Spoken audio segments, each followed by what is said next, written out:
Hola, mi gente, and welcome to Stays Crunchy and Milk. If you have questions or comments, queries, statements, or otherwise, we have multiple ways to be reached.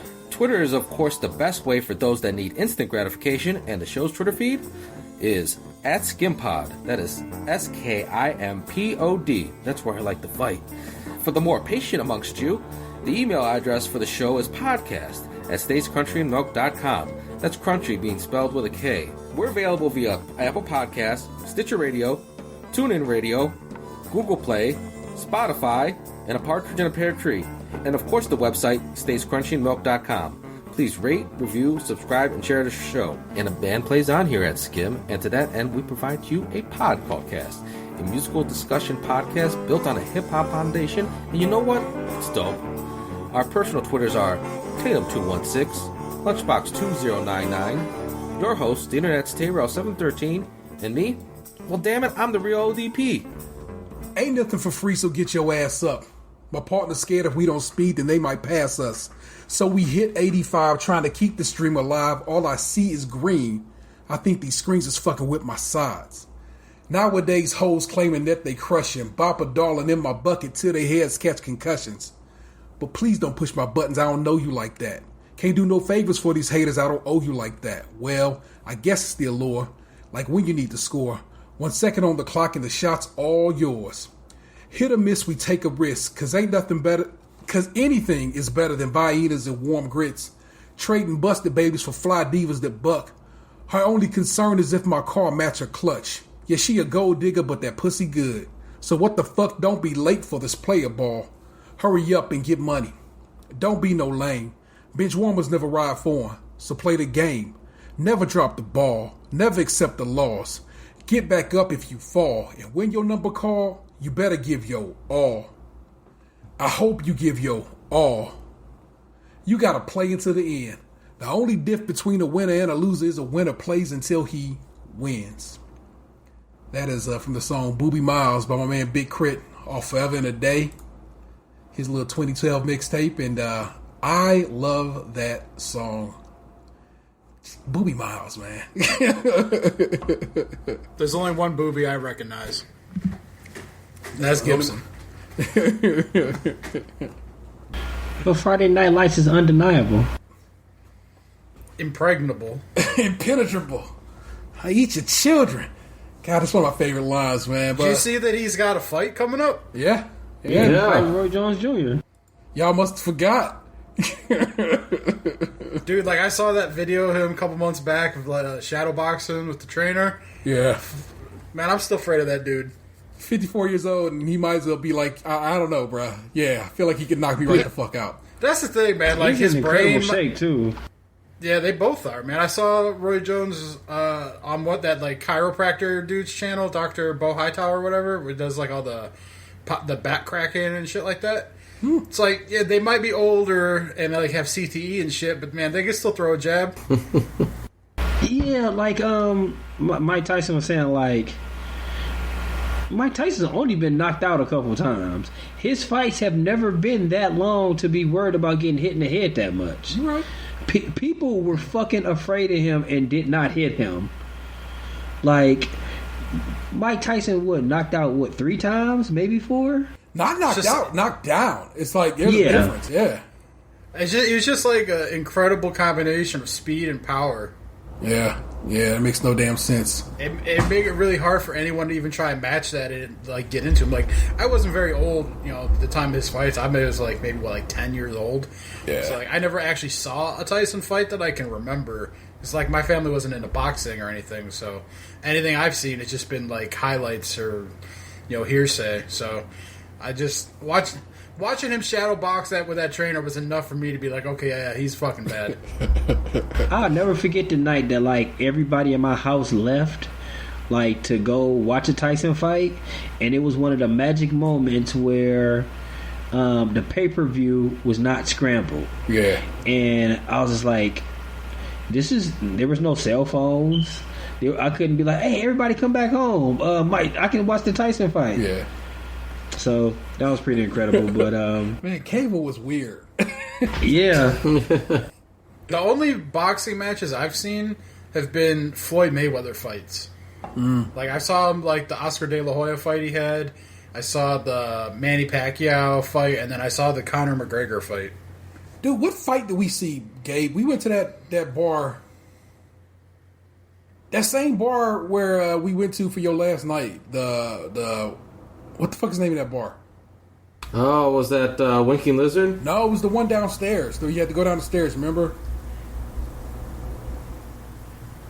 Oh, shit. The dive bar? Yeah, dive bar, man. I remember watching the fight there. And I want to say it was, who was the British dude who used to fight? Lennox Lennox Lewis. Lewis. Yeah, I remember watching that cat fight somebody. Oh, yeah, did Mayweather fight, like, an Irishman or something? Yeah, he fought Conor McGregor. No, not a different one. Oh. Because I remember watching the Conor McGregor fight because it was supposed to be the great MMA boxing crossover. It was not. But there was like a British guy that he fought like 10 years ago, or Irishman. Because I wasn't really into boxing, but when I was still it had to have been about 10 years ago because I was still living at my mom's house. Okay. And my neighbor buddy, he was into watching boxing because I remember that's where I saw the De La Hoya fight. But then like Mayweather fought some Irish guy. I'll look it up because like now I want to remember. Now you gotta know. While you do that, hello, welcome to Stage Crunchy and Milk. It's episode 359. Again, for those who are keeping count, we are joined by the artist formerly known as Chester Rockwell, the 216's own Tatum. I often knock out people with body blows. We're also joined by the man who had money on DMX winning the versus battle. It's Lunchbox. Every now and again, just to make myself smile, I pick my cat up, I look him in the face, and then I start whispering, "Beat the pussy up, beat the pussy up." We also have the last of the Golden Coquis, the suburban Puerto Rican. It's the real ODP, my homie Gabe. I'm here, barely, but I'm here. He's still standing. He's still strong. And we up in this piece again. Did you find your fight? Ricky Hatton. Ricky Hatton. That's He's a It British sounds guy. like a very Irish name. He was British. All right. Oh. And he lost, right? Yeah, so I first saw Mayweather when he fought Oscar De La Hoya. That his next fight was against Ricky Hatton. So this was his 38th fight and then his 39th fight. Okay. Then he fought some dude named Juan Manuel Marquez. Never heard of him. Then he fought Shane Mosley, Victor Ortiz, Miguel Cotto. I saw the Cotto fight. That was another one that I saw with my buddy. Some dude named Robert Guerrero, Canelo Alvarez. Then he fought Marcos Maidana twice. Then he fought Pacquiao, which I remember that fight because I was at my one buddy's house and there was like 40 people there. And that was like, Pacquiao said his arm was hurt after the fight or some shit. Yeah. Then Andre Berta, I don't remember that fight. And then the Conor McGregor fight was the last one 3 years ago. What's the fight he fought in 2015? 2015 September. That's Andre Berto. Okay, so I was at the MGM Grand for my 40th birthday that year. And I got to be there when they had a ring set up over there by basically where you had to check in at, and they were doing the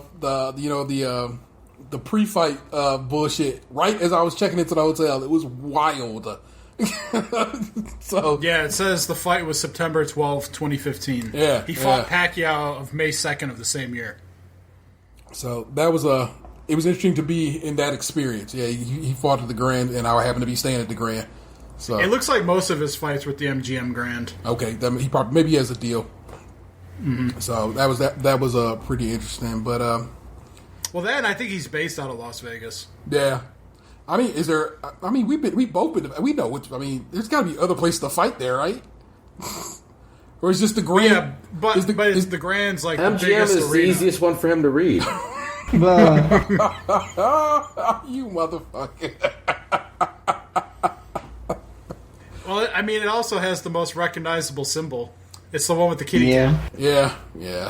It's a really nice hotel. If I have anything to say about it, that my experience in the MGM was like, if I ever go back to Vegas, I wouldn't mind. If I had to stay at the MGM, I don't mind. I do not mind that at all. Yeah, man, there's so much shit in there. Like, that one is so big. Yeah. It was like when you go into the pool area in the back, and then they have the Top Golf back there.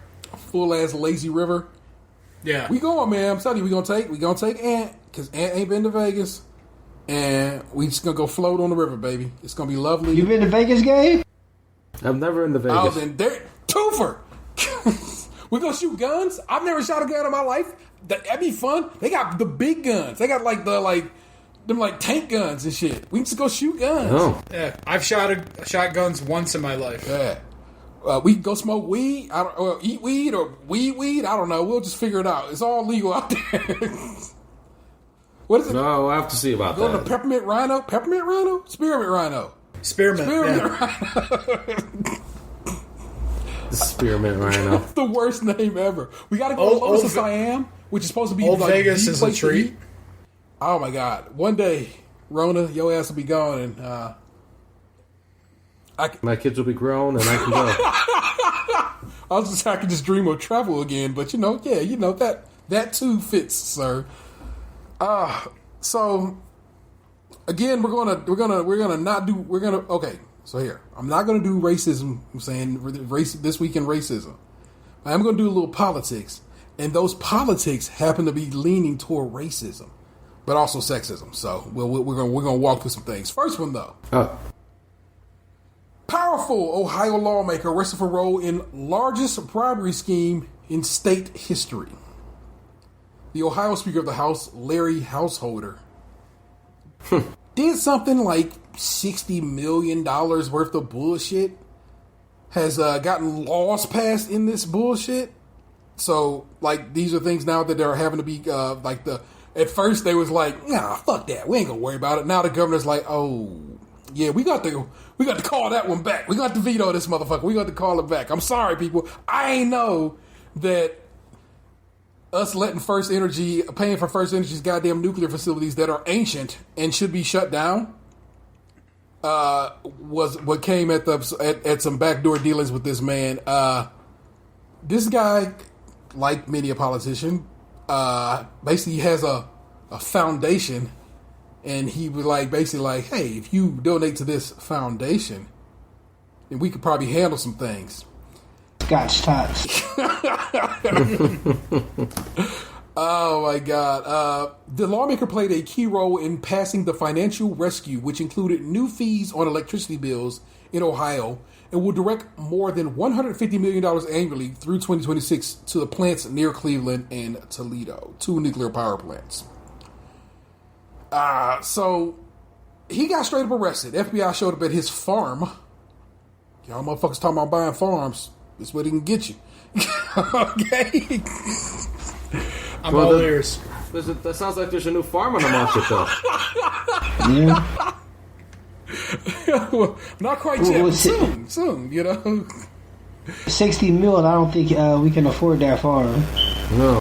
Snatched his ass up, took him to jail, and you'd be like, wow, hey, okay, the FBI doing the damn thing. But in the reality of it is this man is a dedicated Republican and will thusly, if possible, be quickly pardoned by the president, because that's what he does when his buddies get in trouble.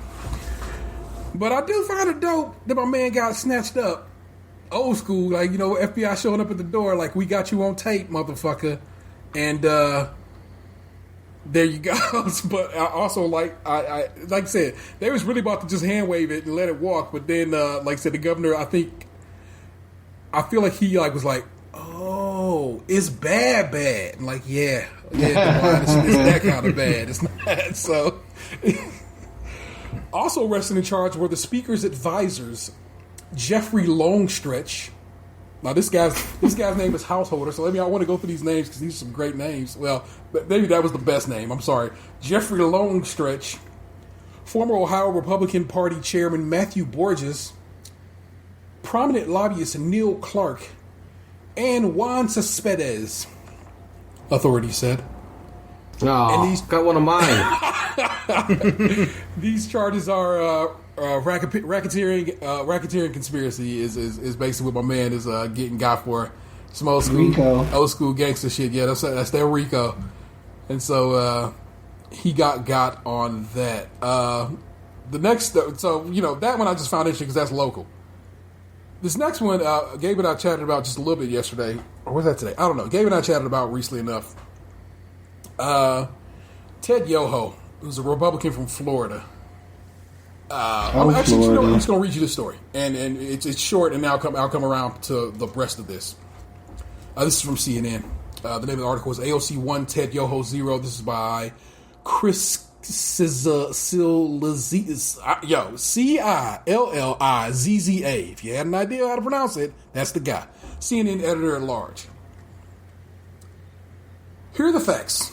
According to a reporter for The Hill who overheard the back and forth about a confrontation between Representative Ted Yoho, Republican Florida, and Representative Alexandria Ocasio-Cortez, Democrat New York, on the Capitol steps. In the middle of a vote, Yoho had voted, AOC was going to vote. The Florida Republican confronted the New York Democrat. Yoho told AOC that her recent comments on poverty and policing were disgusting and called her out of her freaking mind. AOC responded to that Yoho was rude. As he walked away, Yoho called AOC a fucking bitch. Yoho took to the floor on Wednesday morning to explain himself. He insisted the derogatory words attributed to him by the press were never spoken to his colleagues, and apologized that she and the reporter had heard it that way. Here it says it, but I'm going to say it. I'm going to say it. The article says it, but I'm co-signing this shit. This was not an apology. It was not. AOC took to the House floor Thursday to affirm the versions of the events The Hill reported and to call out Yoho for his behavior and his attempt to use his wife and daughters as a shield for what he had done. Now I'm going to dip over to Twitter because they have basically a full breakdown of what she said on the House floor today. And I like this breakdown, and I like what she said. Brandy Buckman, I want to see who she works for. Courthouse News is who did this. Basically, she was present for this. I'm going to say speech, but that's not what it was. Basically, as a member of the House, you can have some time to get on the floor and make some statements. You're allowed to do that as a part of your membership in the House of in Congress. From the House floor, AOC takes a moment of personal privilege to make remarks about the innocent Representative Ted Yoho. I'm going to read this just as is. He suddenly turned a corner, accompanied by Representative Roger Williams, accosted her on the steps. She's minding her own business, she says, walking, and Yoho put his finger in her face, called her disgusting, called her crazy, out of her mind, and called her dangerous. He took a few more steps, and after she recognized his comments as rude, he walked away. I'm rude. You're calling me rude. She took a few more steps ahead and walked inside to cast her vote. That's when, in front of reporters, Representative Yoho called AOC, and she says this live on the floor, no filter, a fucking bitch. She says his words were deeply piercing to her. She has worked a working class job. She's walked the streets of New York, ridden subways. This language is not new. She has encountered these words while she was being harassed in restaurants. She's tossed men out of bars for this. This is not new, and this is the problem. Mr. Yoho was not alone. He was walking shoulder to shoulder with Representative Roger Williams. This issue is not about one incident. It's cultural. It's a culture of lack of impunity, accepting violence and violent language against women. She's been spoken directly to by members of the GOP party, by the president. Remember that? When he told her and other lawmakers to go home? Ron DeSantis called her whatever that is. Dehumanizing language is not new, she says. AOC, incidents like these are happening in a pattern. It is an attitude towards women and dehumanizing of others. I was not hurt or offended by little comments that were made, but when I was reflecting, I honestly thought I would pack it up and go home. It's just another day, right? But when Representative Yoho came to the floor yesterday and made excuses for his behavior, she could not let that go. I realize I'm talking in these tenses, but that's because this lady is writing it.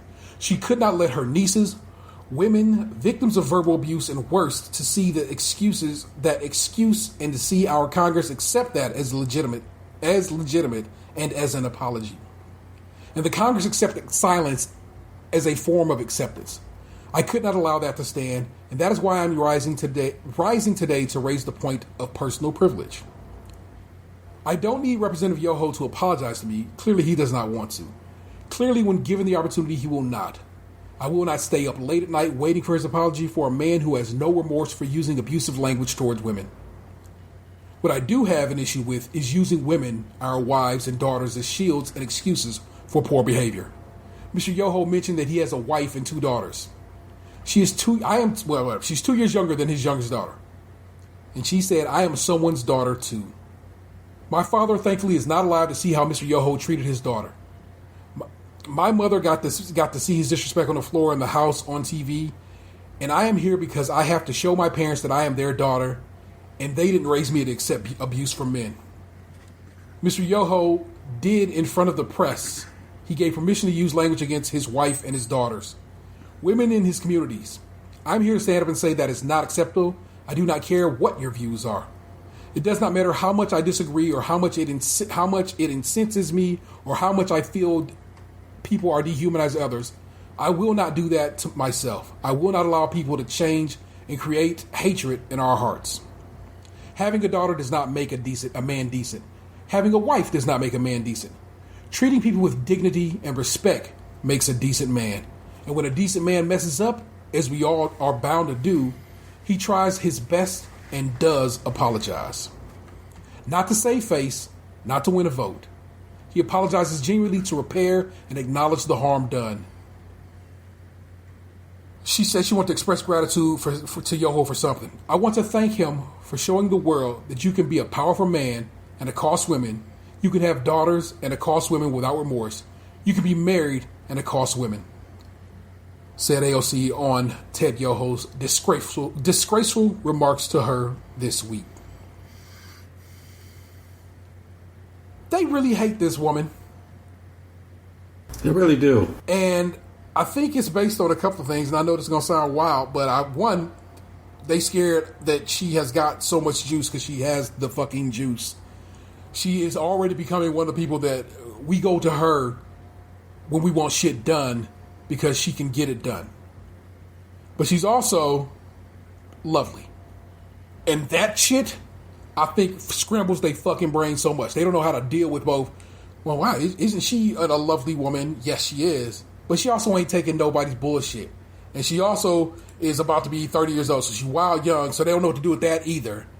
And she also pretty much leans socialist, and that people hear socialist and they believe that must mean anti-capitalist, and that's just not true at all. There's plenty of socialist countries in this world that still engage in capitalist, behavior. And that bullshit that motherfuckers be doing, that constantly comes up, that they always, I have daughters, I have a wife. And that means that I somehow all of a sudden got the good sense to know that being a shithead to women ain't cool. It's kind of getting old. Now, I've told the story on this very show that truly having a daughter made me reflect on Kanye West's words. It didn't make me all of a sudden change how I thought about women, but it made me reflect on Kanye West's words, which was, until you have a daughter, that's what I call karma. You pray to God she don't grow breast too soon. She don't grow breast too soon. And that is true. Having a daughter did open my eyes to some things that was like, one day I'm going to have to sit with her and talk to her about the shittiness of dudes. And I knew that. And I'm a dude. So guess like Box said last week, I'm a white guy. Well, I'm a dude. And I can tell you dudes are shitty sometimes. Not always, not all dudes. That doesn't need to be said because because good dudes understand that. But there are shitty dudes out there and terrible human beings, and this motherfucker is an elected official and can't just keep his motherfucking mouth shut, because that's the type of people we've been elected as of late in this country. People who can't keep their mouth in check. And I like that, even though, like I said, he got called to task and had to issue an apology, and it was an absolute trash shit show of an apology. But I like that she took a moment to be like, let me get you right with this whole I got daughters, I got a wife thing. That don't mean shit, bro, because you probably talk shitty to your wife. Or talk shitty about your wife behind the scenes. Because a lot of dudes do that. And it was dope of her to come and speak of her father who had passed on, and her mother, and to be like, yeah, I'm somebody's daughter too, peace. You know what I'm saying? I like that. Like, we don't... That's cool, bro. You know what I'm saying? And like I said, you start sticking it all together, and it's just like, man... we got some growing to do. And I know it's a weird time to say that because we can't even wear masks, but we can be better people to each other, and certainly to women. And I get it. Yes, I'm certain some dudes be like, yeah, there's some shitty women out there too. Gravy, bruh. I get that. I feel like only shitty dudes be like, that's their first thing to say. I feel like it's a couple things that you could just like reach out and say, like when you start saying, it's good and bad and all, or I pay taxes. That's when you're like, you lost me.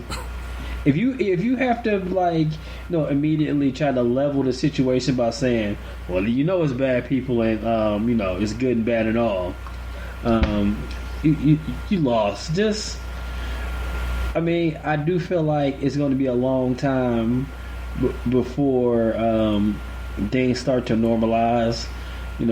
They always say like it takes 12 years. It's going to be a while, and like I sat there and watched like that 10-minute talking point that she had, and it was just like, man, these few years that we go through probably would have been a lot better if so many people didn't hate women. Yeah, we would have had a decent president. Or at least a more prepared and somebody who at least would have tried to do fucking something. Yeah. So somebody who's competent. Yes. And if she wasn't totally, she probably would have found somebody who would be who knows something.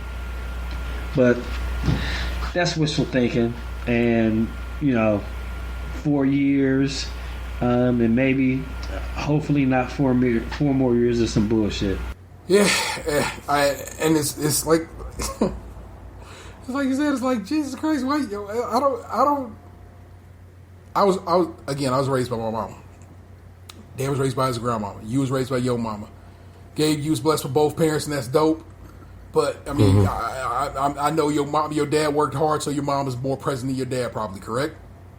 Probably, yeah. You know what I'm saying? So it's like, we was all raised by women, saying for the vast majority of our lives. And I think because of that, maybe we have a different mindset.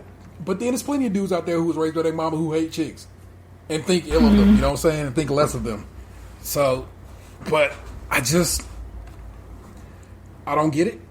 I've never fully understood that whole notion of like, I'm going to hate on the women and so forth. And but if you really just go back to what she was saying, it's just like his first reach was to aim for, no, I'm decent. I have a mother. I have a daughter. I am a husband.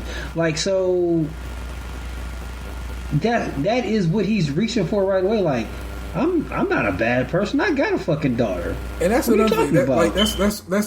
That also comes up with racism. People think because they are not, in the Klan or doing racist acts that they're not racist. When in reality, they hold racist beliefs. They may not fully understand it because it's systemic. It's ingrained in this shit. You know what I'm saying? And has been since the word go. And so, or they go or that thing. I don't see color. Well, you kind of need to. Because when you go colorblind, it almost ends up being that people when you do that, it almost always ends up being that you hire nothing but white people. You know what I'm saying? It's like that's what always ends up happening in these situations. So I am speaking of stuff that loses you, when Anthony was saying the stuff that loses him, when people lose me when they say, "Oh, I don't see color." Yeah, I would argue that hiring nothing but white people means you do see color. Well, that's the point. In their mind, they think they... And again, this is me giving probably more credit than they deserve. They don't think they see color. They think they're doing things colorblind, but in reality, you're not, because you can't be colorblind. I've been listening to a lot of podcasts, and like one of a guy that me and T recently met. Well, not recently, because we met him earlier in the year. Yeah, Carl Turk is a writer for different shows, and he was saying like he was definitely not would you call it an affirmative action hire? I mean, it's sort of what it is, yeah. So he was saying like how you, like him and his group of friends, pretty much were the only black people on every Fox show. Yeah.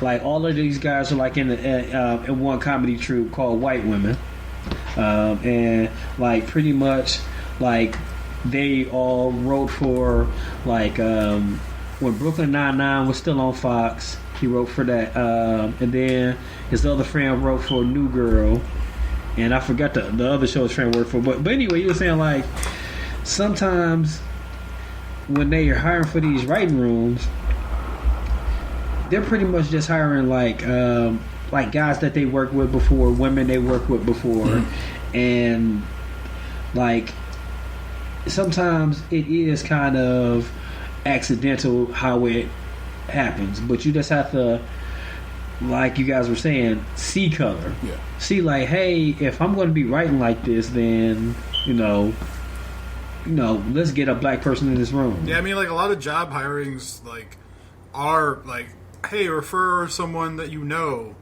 someone you worked with or a friend or whatever. Like, so it becomes a lot of like thinning of it becomes a real small pool because you're only including people that you know personally. Which the way society is, a lot of it is based up in different neighborhoods based on color. So the system itself kind of leads itself to being divided in that way. Yeah, it perpetuates it's bullshit, basically. You know what I'm saying? Tina Fey talked about hiring Donald Glover on 30 Rock back in the day, and she got Donald Glover basically for free, which is why she hired him, because NBC paid Tina Fey to hire a writer of color. It's a program NBC has in place to try to make more diverse workplaces. And basically she ended up with a great writer, because Donald Glover's a fucking fantastic writer, for free. And she spoke about how she was shocked that he didn't want to write for Tracy Morgan's character, but instead writing more for who's the black writer on 30 Rock? I forgot his name. Toofer. And he liked writing more for that guy because that's more him. That's more his voice shines through better. You know what I'm saying? And, Donald Glover has been very grateful and spoke highly of Tina Fey, looking out for him in that regard. But Tina Fey be on some real dumb shit, man. Them blackface episodes, the 30 Rock had to get pulled down. That yellowface episodes of fucking of Kimmy Schmidt, and it's like that. And then like she said, she had an assumption that Donald Glover was going to be wanting to write for Tracy Morgan's character because who don't want to write for the boisterous black guy? Well, the quiet black guy who you just hired is probably going to write for that more quiet black guy. And so it's like, I'm grateful that Donald Glover got the exposure that he deserved. But I'm also grateful that Donald Glover's wise enough to be like, when I got an opportunity to go do some other shit, I left. You know what I'm saying? Because he knew what it was. And he knew how it felt. And he was like, well... Well, you can't stay in the charity job forever. Yeah. Because it will always fucking show up. Because at some point somebody's going to say something wild to you and you got to like, fuck it. So he went to go do Community. And from there, you know what I'm saying, they did all kinds of... He grew to the Donald Glover you know and love right now. You know what I'm saying? So which they were just saying today, like he might be doing a Lando show. I'm so hyped for Fuck that. He has. If I'm not mistaken, they were in the midst of filming their last two seasons of Atlanta when all this went down. So it's like it's really nothing you can do about it. Fucking Corona stopped production, like of everything. So it's not like it wasn't Corona. And Dusty, because that's an FX show, is now a Disney property. He already worked for Disney. He was already working for Disney. He just keep working for Disney. And I don't know if y'all saw Solo. Way better than people gave it credit for. And he's amazing as Lando. Fucking I don't doubt that he's amazing in it because the only character I know from Star Wars is Boba Fett and Darth Vader. Cool ass mask. But like, still like, man, come on. I'm tired of watching the jail episode. No, let me take that back. I want to watch another good episode of Atlanta. Like, I missed that show. I wanted to come back, because everybody on that show is incredible, and that show isn't going to last long just because of how much talent is on that show. The Keith Stanfield is probably going to win an Oscar one day. Omar, no, his name. What is his name? It's not Isn't Omar Tyree. Zazie Beetz on that show? Yep, she going places. So, Yeah, I've never actually watched the show, but I've heard that she's on it. God, I feel like Atlanta is so up your alley. Dude, with working from home now, I have all the time in the world to watch. I watched The Last Dance. I finished it today. I watched it in 2 days. Yeah. I kind of feel like when we tell Dan to watch stuff, he kind of butts against it a little bit. But if he discovers it himself, he has a more like, oh yeah, I finished. I mean, like a I lot watched it of people every day. tell me to watch shit though, and think about it though. Like up until this point, how much like actual television did I really watch the last couple of years? Like a lot of my time was like going to work and then going to work out.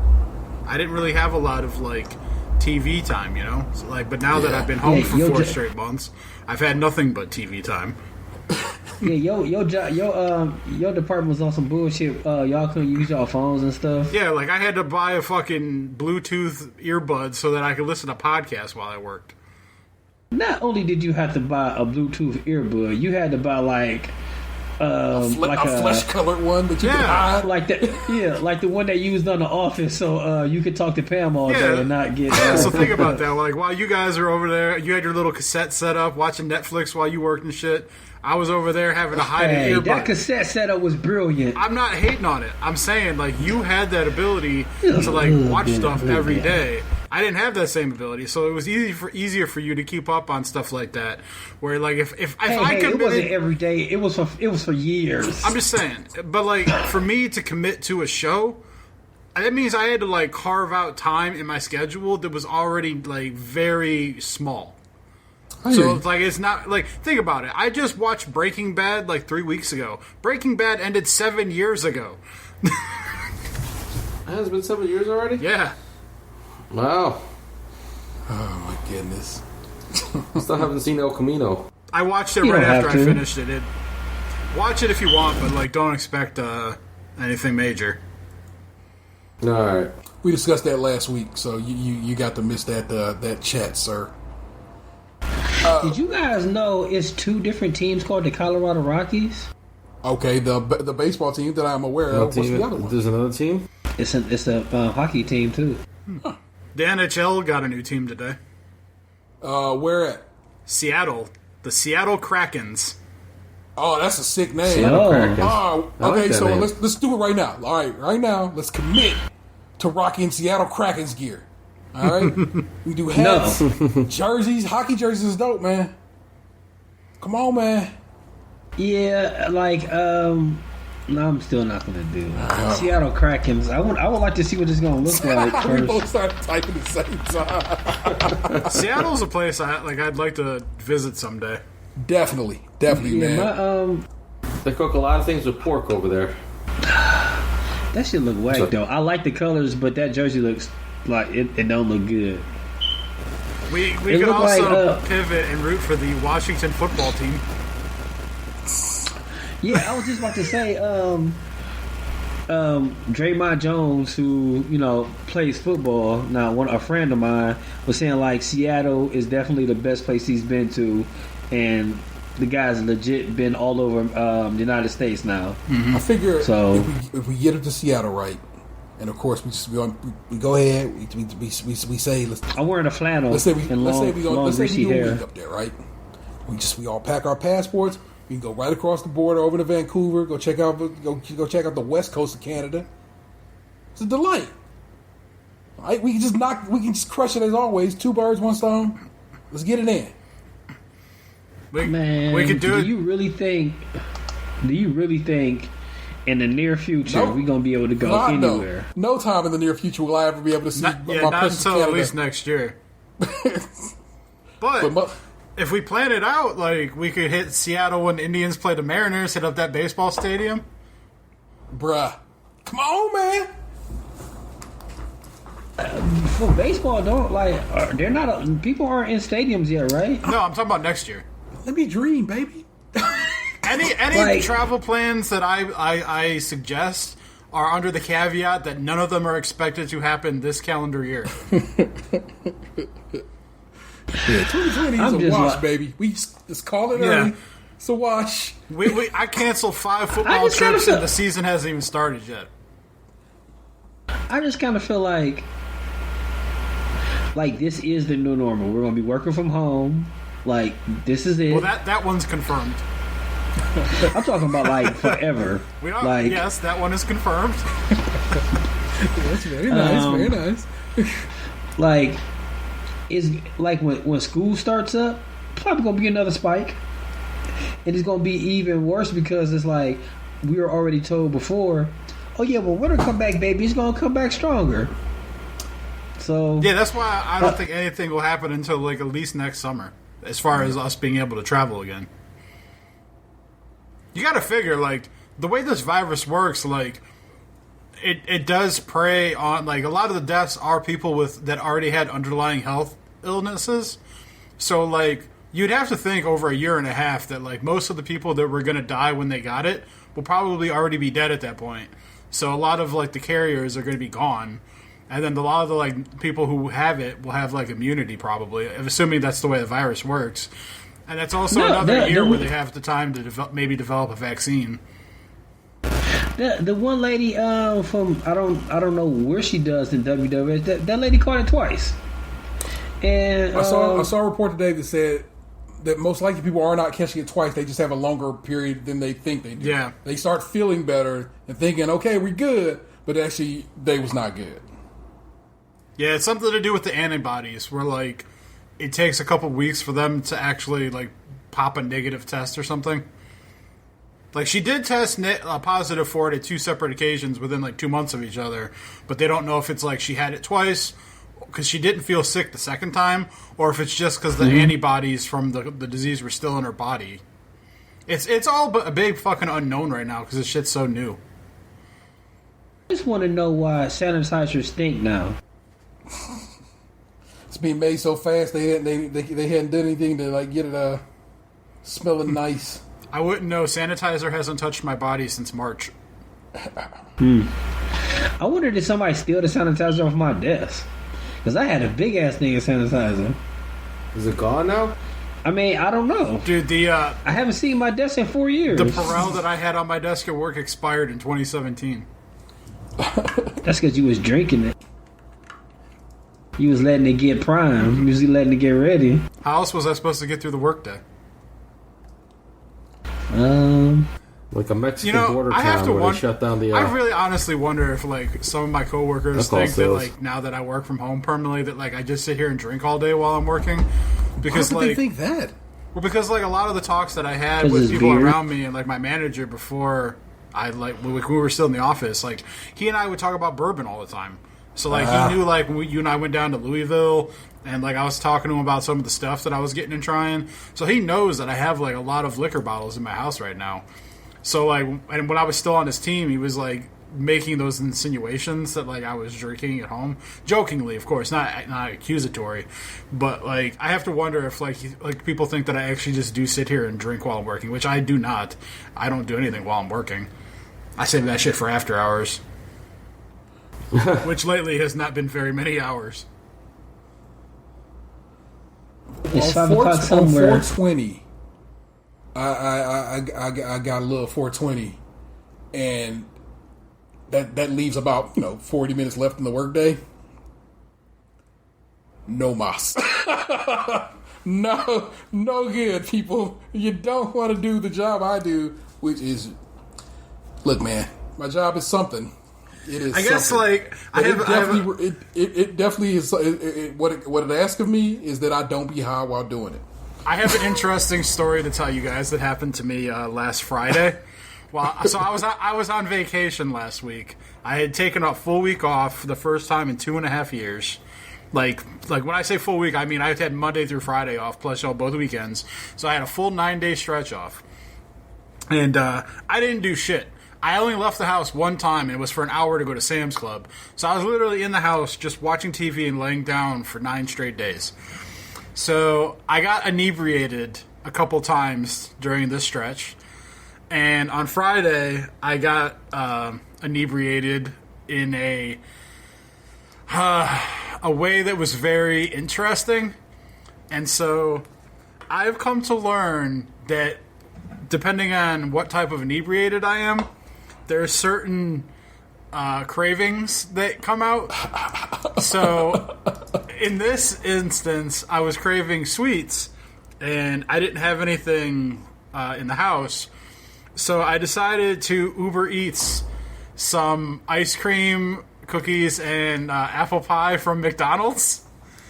And, cause like, I decided to take like the caramel sundae and dump it onto the apple pie and make like some sort of like apple pie caramel sundae thing.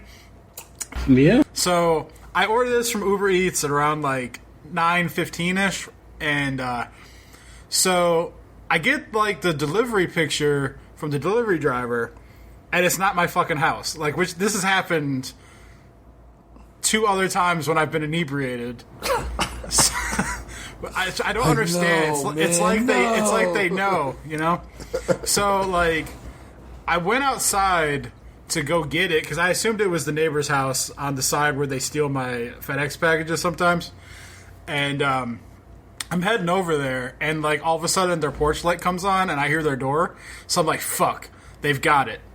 So I go back to my house, and keep in mind, I am fucked up. Like, the reason I didn't go over there when I saw their lights come on and their door, like... They gonna know I'm high. Well, that, but I also hadn't showered for 2 days, so I had, like, really greasy bedhead, and, like, I probably stunk a little bit, and, like, my eyes were beet red, so I didn't want to talk to anybody, like, in person, right? So I go back to the house, and I'm like, in my mind, this is where, like, I'm the kind of fucked up where, like, I'm starting to have, like, thoughts, you know? Like, philosophical thoughts and shit like that. So I come back to the house, and I start, in my mind, telling myself that, like, maybe this is just the universe's way for punishing me for what I'm currently doing, and that it's just their way of telling me I shouldn't order this shit to begin with. So I go on the app to, like, report the delivery is not delivered because it's not my house, you know? And so, like, before it'll let me, like, report the order, it gives me the option to, like, call the driver. So, like, it makes me do it, like, if I want to, like, try and process that any further. So, like, it rings. And the other time I tried to do this, the driver didn't pick up, so then it, like, let me go to the menu where, like, I could, like, report it, and then they refunded me the money. This time, though, the driver picked up, and I'm really fucked up, and I'm just like, fuck, what do I do now? So I just start talking. I'm like, hey, yeah, I delivered my McDonald's order, but you didn't deliver it to my house. I think it might be my neighbor's house. And as soon as she starts talking, I'm like, oh, this is a black lady. So I'm like, not that I see color, but But you heard it. But I heard it. Like, I've been around the block. I know the twangs. So I'm like, okay, she sounds like a nice black lady. Maybe she'll like be motherly here. And sure as shit, she's like, oh, I'm so sorry. I just live a couple streets over. I'll come back. I'll see if I can get it. And like, I'm like, okay. She's like, well, what was the address? I'm thinking, you just dropped this off like 3 minutes ago, and you live a couple streets away, and you don't remember where the fuck you were. But okay.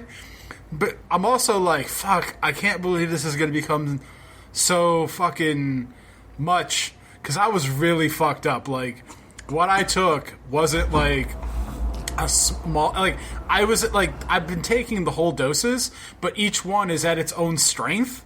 And this one was the, like, knock me on my ass and start having, like, mini panic attacks strength. So. Oh, no.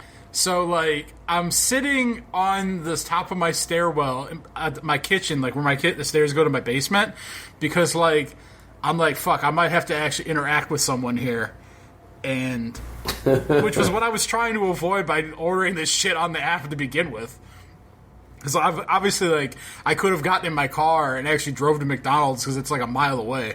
But I was like, I better do the sensible thing and, you know, keep jobs in America. So, and I don't want to be the dude, you know, like that driving a car. Like, I feel like something bad could happen. For sure. But, You hit a little girl on a bike. yeah, fucking, like, you don't ride your bike when you're high. So, So, I'm talking to the lady, and, like, I went back upstairs and turned my side porch light back on, because that was the thing. I had the porch light on so that, like, she would, when she found the house, she would, like, be like, oh, because I have the instructions in the app to deliver it onto the side porch. Yeah. But, like, I put the side porch light on, because that way, like, oh, okay, it's this house. But instead, like, she goes to the neighbor's house, tells me that she didn't even look at the address because she couldn't see the last couple digits of the address. So she just assumed it was right, and that's why she left it on their porch. I'm like, what the fuck?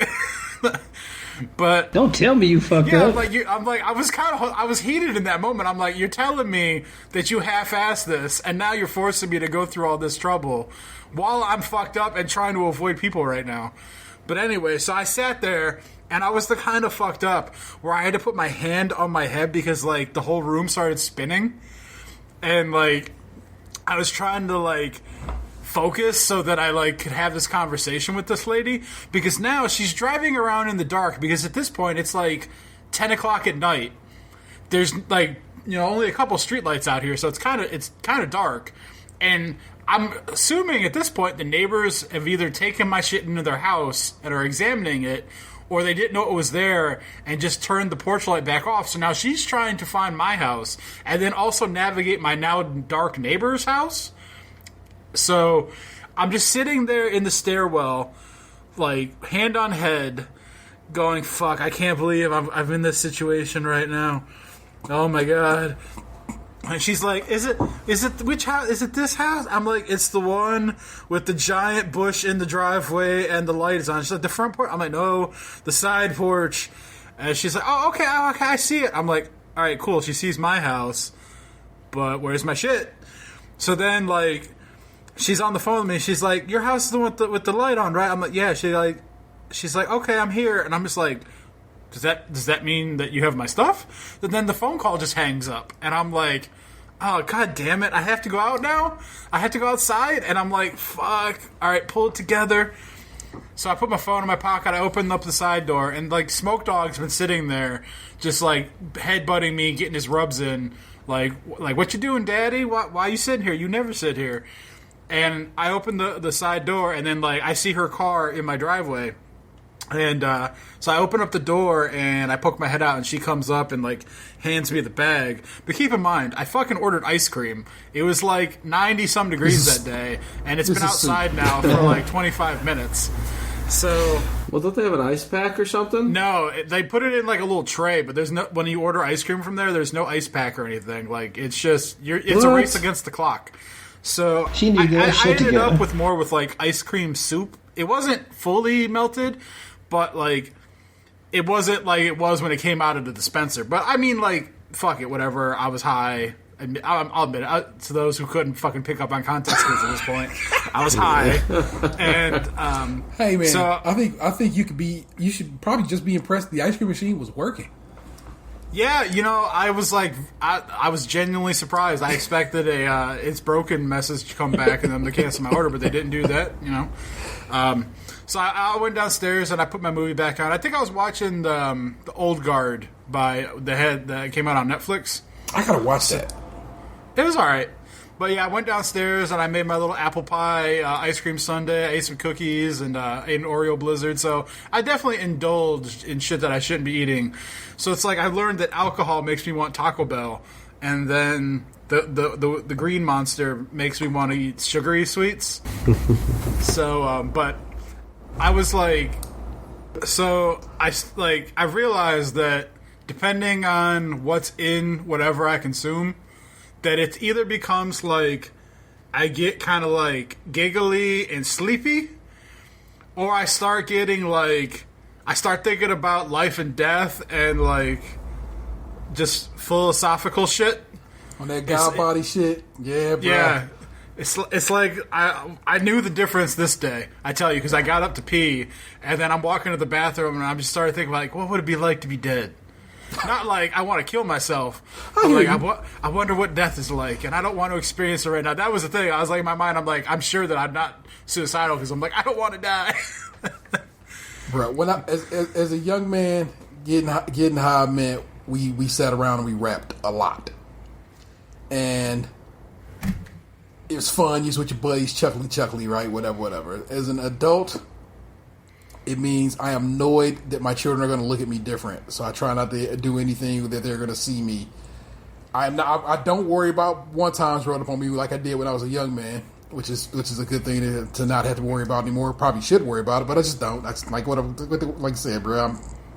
I'm at my house, bro. Leave me alone. But yeah, like I said, my paranoia goes a different way this time. It's like, oh, my kids are going to see me high, and that's not cool. So I don't. That's the thing. Like, if I had kids, yeah, like I wouldn't be doing that shit all willy nilly.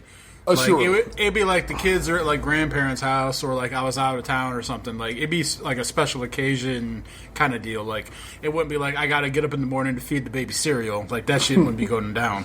Yeah. But like I don't have those kind of responsibilities right now. So it's like, and I was on vacation. Oh, I mean, like right?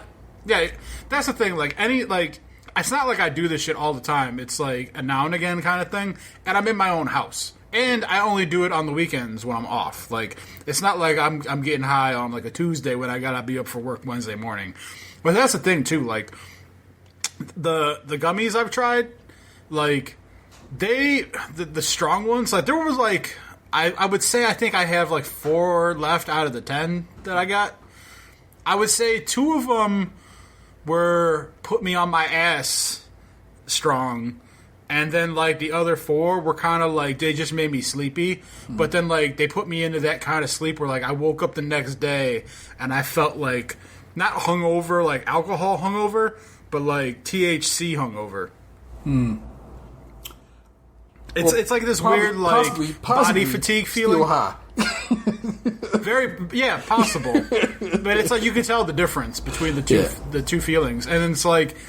I can tell which way it's going to go based on how my body reacts, because it's usually almost like an hour exactly after I consume it. Yeah. Where, like, I can feel my heart rate kind of, like, increase a little bit. And, like, it's almost like I feel like I'm going Super Saiyan. You know, it's like Goku's fighting normally, and then all of a sudden, whoosh, and that, like, second ability unlocks, and my hair goes yellow. Where, like... And I've done it enough times now where I know the feeling, but it's kind of scary when it happens, because like with someone who's like, you know, has struggled with their weight like their entire life, like a heart attack is always on the back of your mind whether you want to admit it or not. So like when you're sitting there relaxing and then all of a sudden like you feel in your heartbeat like that, you can't help it for a moment. And I think that's part of why those paranoid thoughts kind of creep in, because you don't automatically think like, oh, this is relaxing. You kind of think like, oh fuck, am I dying? But it's like, I know I'm not. So it's like I have to calm myself down so that I can kind of just enjoy the moment, you know? Yeah. I am terrified of edibles. Never tried edibles. I am an old school smoke a joint motherfucker still. And you don't smoke. And so I don't believe you've ever smoked, have you? That is correct. I think it's gross and I don't want to try it. No doubt. So it's interesting to me that how we have the opposite experience. Like I said, I'm utterly terrified of edibles because I don't know when they're gonna hit. I don't have an idea of how that shit's gonna work out. For you, could say an hour for you. What if it's 30 minutes for me? The thing though too is it's like when you read the packaging, it's like the toll for the package of what's supposed to be in them. Yeah. But it's like each little piece isn't like always the same. Like, you could think that, like, oh, it's 10 pieces, divide this number by 10, this is what each one is. But it's never that fucking specific. It's like one could be, like, 3, and then the other one could be 13. Like, you don't know until you consume it. And that's, like, the scary part of it all. Yeah, which is why, like I said, whereas smoking a joint is, okay, I'm going to take a couple of rips on this joint, and I know where I'm going to be at. I can literally almost feel where I'll be at. Like, okay, kind of felt that head crack. It's literally called the head crack. You kind of feel... In my case, right around back here in the center of your head, you feel a little... and, I think the easiest way to, like, kind of police it is to just break up the pieces. Like, if you have, like, a gummy, like, cut it in half or something. But, like, if I'm in my own house and I'm not going anywhere, I fucking, at this point, just let it rip up. Like, I'm not cutting a gummy in half, like, when I'm in my own basement, you know? I hear you, yeah.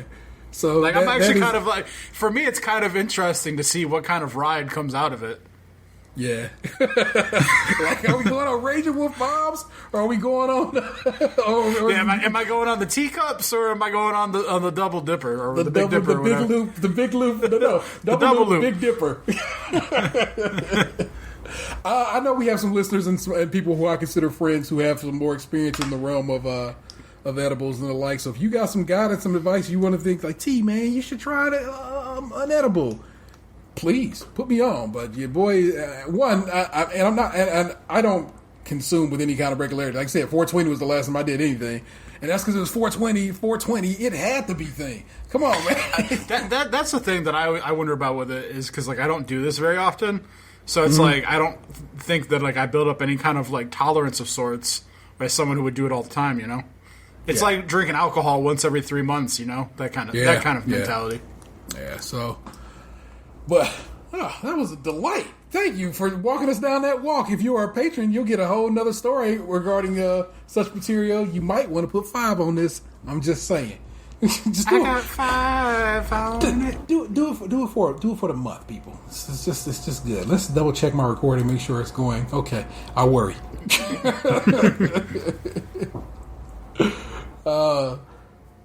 Okay. So. I was talking to Gabriel earlier, and I was like, damn, I don't know what the fuck I'm talking about on this show. But then I remembered I woke up either this morning or yesterday morning from a dream that was so vivid that I literally started typing it in my notes to share on this show. So that had to have been yesterday. This is dumb, but I thought it was pretty great. Let's walk through my dream. This dream stars Gabriel. So... literally, I'm going to quickly show my screen to my man's. If y'all can see it, it just says, oh, you can't see it because I have the background popping. Let me turn that off. Boop. Boop. And none. And I just want you to see that it literally says on my phone, if you can see it. Can I get that to pop just so? I see the word dream. That's there you go. Okay, in this dream, and this is yesterday. I see it's dated yesterday. It's 7:14 a.m. This is literally I started typing as soon as I woke up. Gabe has a side woman, but it's all on the up and up as both women know about each other. But the side woman's kids be wild disrespectful to Gabe, and one of us has to say something to that effect that the side pussy ain't worth the aggravation of her kids. While hanging out and preparing to go out, Gabe somehow wins $1 million on some sort of NBA 3-point contest that then requires us to go kick it with a bunch of celebrities, including Puffy, who is coaching one of the teams. Between the house and the celebrity event, we have to go to CVS because I needed new shoes. While there, someone mistakes me for a famous shoe dude, Terrence Smith. Now, this is spelled Terrance, and in my parenthetical right here, no clue why I know it's spelled that way. I don't know why it's spelled that way in my dream, but I remember it. I remember them thinking I was famous shoe designer Terrence Smith. And with the lyrical gift. And asked my opinion on these socks with built-in speakers. I BS a response, but he takes offense to a poop joke, only for his boys in one aisle and his mama lady friend in another aisle to laugh at the joke and calm him down. The Puffy coached team won by 14, and he, Puffy, got to swim in $1 million of cash. This was my dream. I like that you went with Puffy and not like Diddy or P. Diddy or Puff Daddy. Nigga named Puff. I'm gonna call him what he is. So you always be Puffy to me. So was he in the pool swimming in the money doing like a can't stop, won't stop motion? I think if I'm recalling correctly, and I don't like I said I didn't type this down, but I think what it was is we saw Puffy doing it in his $1 million for winning the game, and because Gabe had just won $1 million, we was like, should we do that? You know what I'm saying? We were asking, should we do it? And also, like, I think Gabe was double married in this dream, and we was like, what the fuck, bro? Nice. What is you doing? You know what I'm saying? That woman's kids is real shitty to you, and he basically just like you know, what am I gonna do? Would this be like the time he was like dating someone that he didn't know he was dating? So like now he's married again and doesn't realize he's married again. I mean, anything's possible. But yeah, that shit. It wasn't like I said. It was like weird to have such an intense dream, and two, like I said, to have it in such recall at that point in time. Like I said, I was like, let me just type this out right now because I'm not going to remember this, and it just made me laugh. This dream, Gabe, sounds like interesting. More interesting than me. I hope You're like playing. I hope there's a continuation at some point where like there's like a swerve and the other woman's actually like a robot. Man, it's possible. I told on this podcast a dream where I tried to fuck a robot, and then we found out his wife's robophobia. If it came down to it, like say there was robot sex brothels, I'd try it. Yeah, fuck it. You know. I know. I'm just saying, like I've had more time to think about it all and really assess my decision, and I would do it. I feel like no one's getting hurt in that scenario. Like. People jerk off all the time. This is just jerking. It's like jerking off with a fleshlight, except bigger. Agreed. I can understand. I understand that assessment of the situation. It's not cheating. You take that up with your wife and see what she says. I don't think it's cheating. That look gave it all away, my nigga. You knew it. It's like, you right. How can you claim cheating when you sleep with an inanimate object? Bruh. I can't call it. That's like banging the couch cushions and then like, I gotta file for divorce. What's the reason? He fucked our love seat. I don't think she would be too kind with that either. So, just saying for the record. So. I mean, that one's a little weird, but I'm just saying it's like when you compare the two acts, it's very similar. I hear you. I'm with you. It really at that point it really comes down to ease of use, I would imagine. Yeah. Oh my God! Assuming you was a free man, able to do what you will in this life and whatever. Me? Any of us, I'm saying. You think you'd go to a brothel? I thought about it. I thought about it when I turned 30. I ultimately we didn't do it, but it was on the table. Like, I don't know if I see the harm in it. I hope the women there are like free and not victims of sex trafficking or something like that. Yeah, I just remember seeing like the Bunny Ranch. I'm like the show, and I'm like, ain't none of them dick.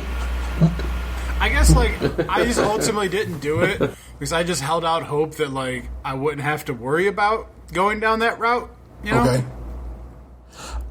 Well, now that Thick is more in, do you think the Bunny Ranch is upgraded since then? And I don't want to see no baseball boobs. Well, or hard watermelon tushes either. You know that the Bunny Ranch in Nevada has a website where you can look at the roster, right? I'm not doing that on my computer and then later on down the road. That's what the incognito tab is for. I guess so. But just like what we were, I guess we touched on this earlier in our chat. I don't really see the point of me paying for OnlyFans. I would be much more interested in being if I knew it was some local chicks or something like that. Yeah. Man, I got too excited for that. But yeah, me and you are always simpatico about shit. Those do exist, though. You're on that one, yes, local tales. I mean, you're saying that, but those things do exist. Not every person with an OnlyFans is a popular IG model. Yeah. Some of them are just your common lady trying to scrape together a few dollars. I don't know if I like that turn of phrase. But is she thick though? I saw, yesterday from when we recorded this, motherfucker was mad upset about some woman who finessed her OnlyFans, basically putting the same material on her IG, on her OnlyFans. She's a rapper, Okay. or some kind of musician who connected with another OnlyFans star and got like $22,000 within a few hours. Just posting up pictures you can see on IG for free. Yes, pretty much. Yeah, like if I'm not mistaken, the exact same picture. And so I'd feel a little buyer's remorse off of that too. no would. doubt. That is I guess an issue in Yeah, but like it's like a breakdown of like exactly like okay, this is from just the people entering. These are like from like it's a very very intricate process. Like she just didn't get it from just that picture. Like people like were DMing her and she answered the DM. She got money for that. And she got money for people just tipping her because people are polite. So for like people be like, oh no, it's just from that picture. No, like she has fans. The people that like would be outraged about that would be the people who would sign up expecting everything to just be nudes in there. Yeah, you know, that's where it's like the loud minority. for sure. If you go on OnlyFans with your eyes open, think of it as like a strip club. You know what I'm saying? You don't get nude on the first 2 songs. Well, that and you go in there expecting the worst but hoping for the best. Yeah, it's like you don't know what's behind that paywall. It could be anything. It could even be a boat. You know, when you buy a box of Cracker Jacks, buy it for the popcorn, not for the prize. My man spitting fire as always. I'm saying wisdom born. And again, it just goes back to people because they don't sell them whistles no more. It just like the 80s. It goes back to our first topic where our near earlier in the show is like people just hate women, man.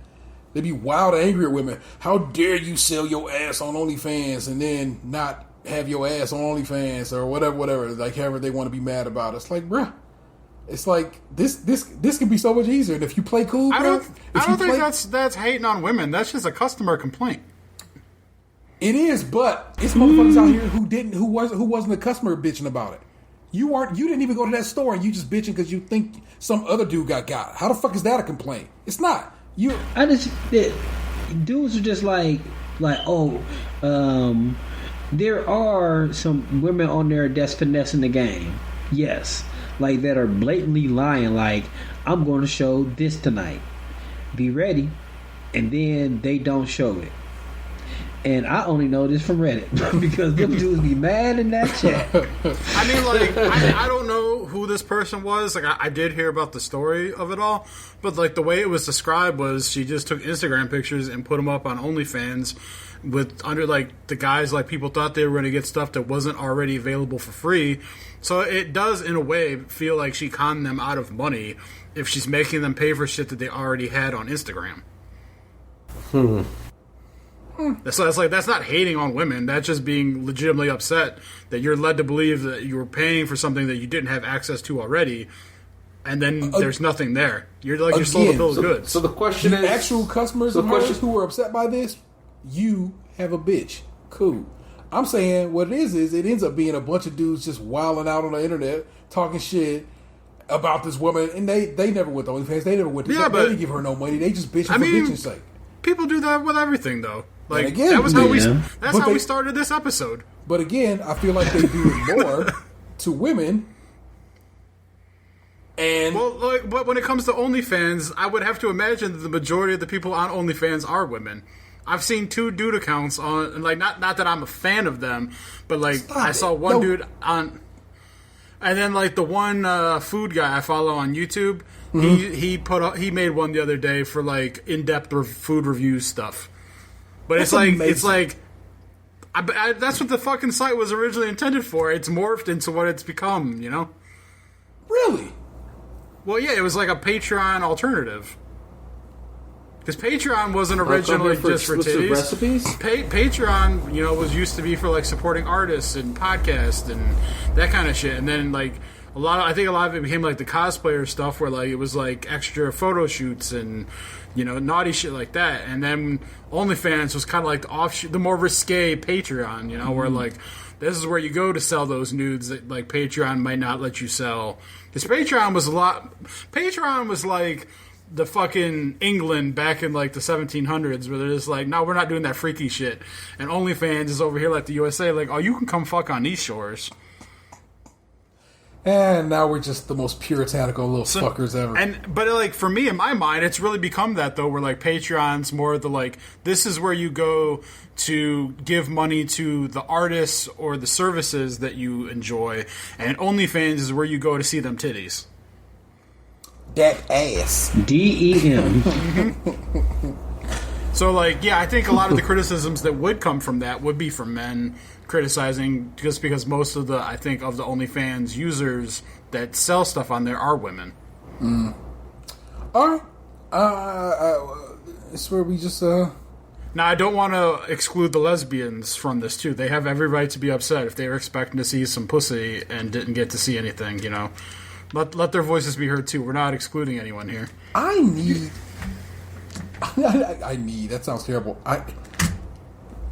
If we have a lesbian listener on the show, not a bisexual woman, I'm saying somebody who's straight up like, I roll with ladies, I would like to know their thoughts on pornography in general. Like, what do they like? Is it a doodly bit, like you know what I'm saying? What things we think we like to see and so forth, or do they have a whole nother like nah, I don't even fuck with it like that. This is what I get down with, and I would really like to have that information just because I wonder, and questions could be asked. You know what I'm saying? So yeah, because it does seem like lesbian scenes are catered towards men rather than not women. this there's guy. a movie. Well, no, I mean, in general, all pornography seems to be catered towards What was the movie? men. I mean, two women rubbing their Yes. pussies together. Is that a thing that real lesbians do? The only I think they lesbian do. that I know is my aunt, and she's like almost 60 years old. So that's not a conversation I'm trying to have. I mean, I'm sure she has some information we could use. The Kids Are Right. The Kids Are All Right is a 2010 movie. Mark Ruffalo, Annette Bening, Juliana Moore, and so forth. And Juliana Moore and Annette Bening are a couple in that movie, and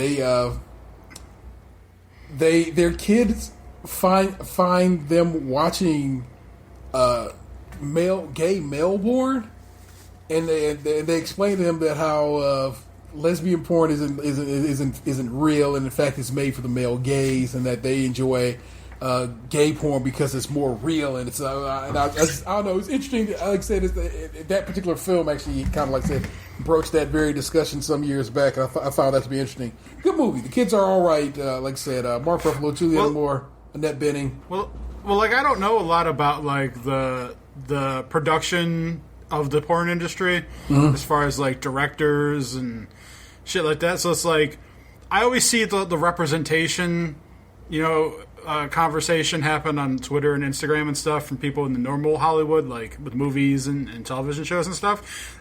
Does the porn industry have these same kind of conversations? Because like I don't follow. I think the only like person in the porn industry, like real porn industry, not like OnlyFans industry, that I follow anywhere is April O'Neil on Instagram. Yeah. Like I barely see anything from her, so it's like I'm not really hip to the production queries of the porn industry. Like, are there lesbian directors? Are there, you know, like, is it mostly men? Or like, I know Lisa Ann does some stuff directing now that she's older, but like that, I'm not really hip to most of that kind of shit. You know. Well, I know April. Yeah, I know there's women Yeah, directors. I know April directs, and she in fact directs for a site that specifically does girl on girl. But I don't know if that's girl on girl for lesbians. Is that girl on girl for guys? You know what I'm saying? I realize it seems like it shouldn't be a difference, but you know there is. You know. Yeah, like I'd have to imagine that like they probably. I don't think any industry at this point is immune to having these sorts of issues. Yeah. So I'd have to imagine that the porn industry is no different. So I'm sure there's probably a representation problem there as well. Like, now I don't know that for fact; it's just conjecture. But like, it should point me to an industry right now that doesn't have this issue. Yeah, yeah. You are most likely right. I bet you, and I'm sure there's just circles that we're not in that discuss this. You know what I'm saying? I know no better. I can't speak Yeah, this to would be it. the kind of thing where I would like actually, if someone was well versed in this topic, I'd be interested to pick their brain on it all. Yeah. We do need some feedback on this one. Or at least if you can point me in the right damn direction. Be like, talk to this person. They know some things. Because I'm always down for just being made aware of my shortcomings for information. You know what I'm saying? I'm always trying to learn as if I can. As far as like my knowledge of stuff and that kind of, like I know I have strip club knowledge. I don't have porn production knowledge. Yeah. Well, you better get your camera and just start shooting. The only thing with Guerrilla that is style. I know that if you meet a woman on a corner, that it's not illegal if you film the ordeal for distribution. So, say you pick up you hire a prostitute for sexual pleasure. Yeah, you hire a toot for services. If you just hire a toot in our state, it's very illegal. However, if you hire a toot for services and you have someone film it, at that point it's a production shoot and it's no longer illegal. That is amazing. That is the creepiest loophole I've ever heard. So I know of a former porn star turned OnlyFans professional who happens to live in Ohio, which that is something I found out years after the fact. And My buddy, who I know from works in the strip club industry, at one point in time was hooking up with a former Ohio porn star. I think her name was Raven something. Well, this woman, Raven Craven, tours the country and has what are they called? Titty fuck a fan. And she meets a fan. They get down with the get down, but of course she's filming it and to put it on her OnlyFans or whatever. So, like you said, it becomes a production. So it's no longer frowned upon, I guess. And that's the work from that perspective, that's a hell of a fan of engagement. Well, I'm certain they have to pay for it. There's no doubt in my mind that's what that is. She flying out, saying places. Then, well, yeah, but think about it though. Like she gets paid for the meetup, we'll call it, and then she gets paid again on the back end for distribution. Back end, you put all out there, sir. Well done, well done in every way, shape, and form.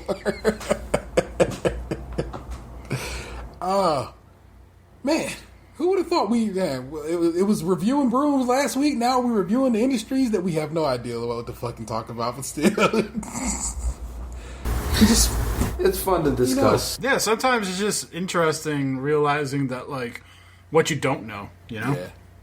And what I do want you to know is I went with the more expensive Craftsman broom, the full wood version, and it has worked out very well for the fans of our push broom discussion from last week. If you're ever in a burger shop and somebody tries to rob it, you can fight them. Also coming to America. Hey, I want you to know that conversation, at least on the edit part, was far more entertaining than you would think a conversation about push brooms would be.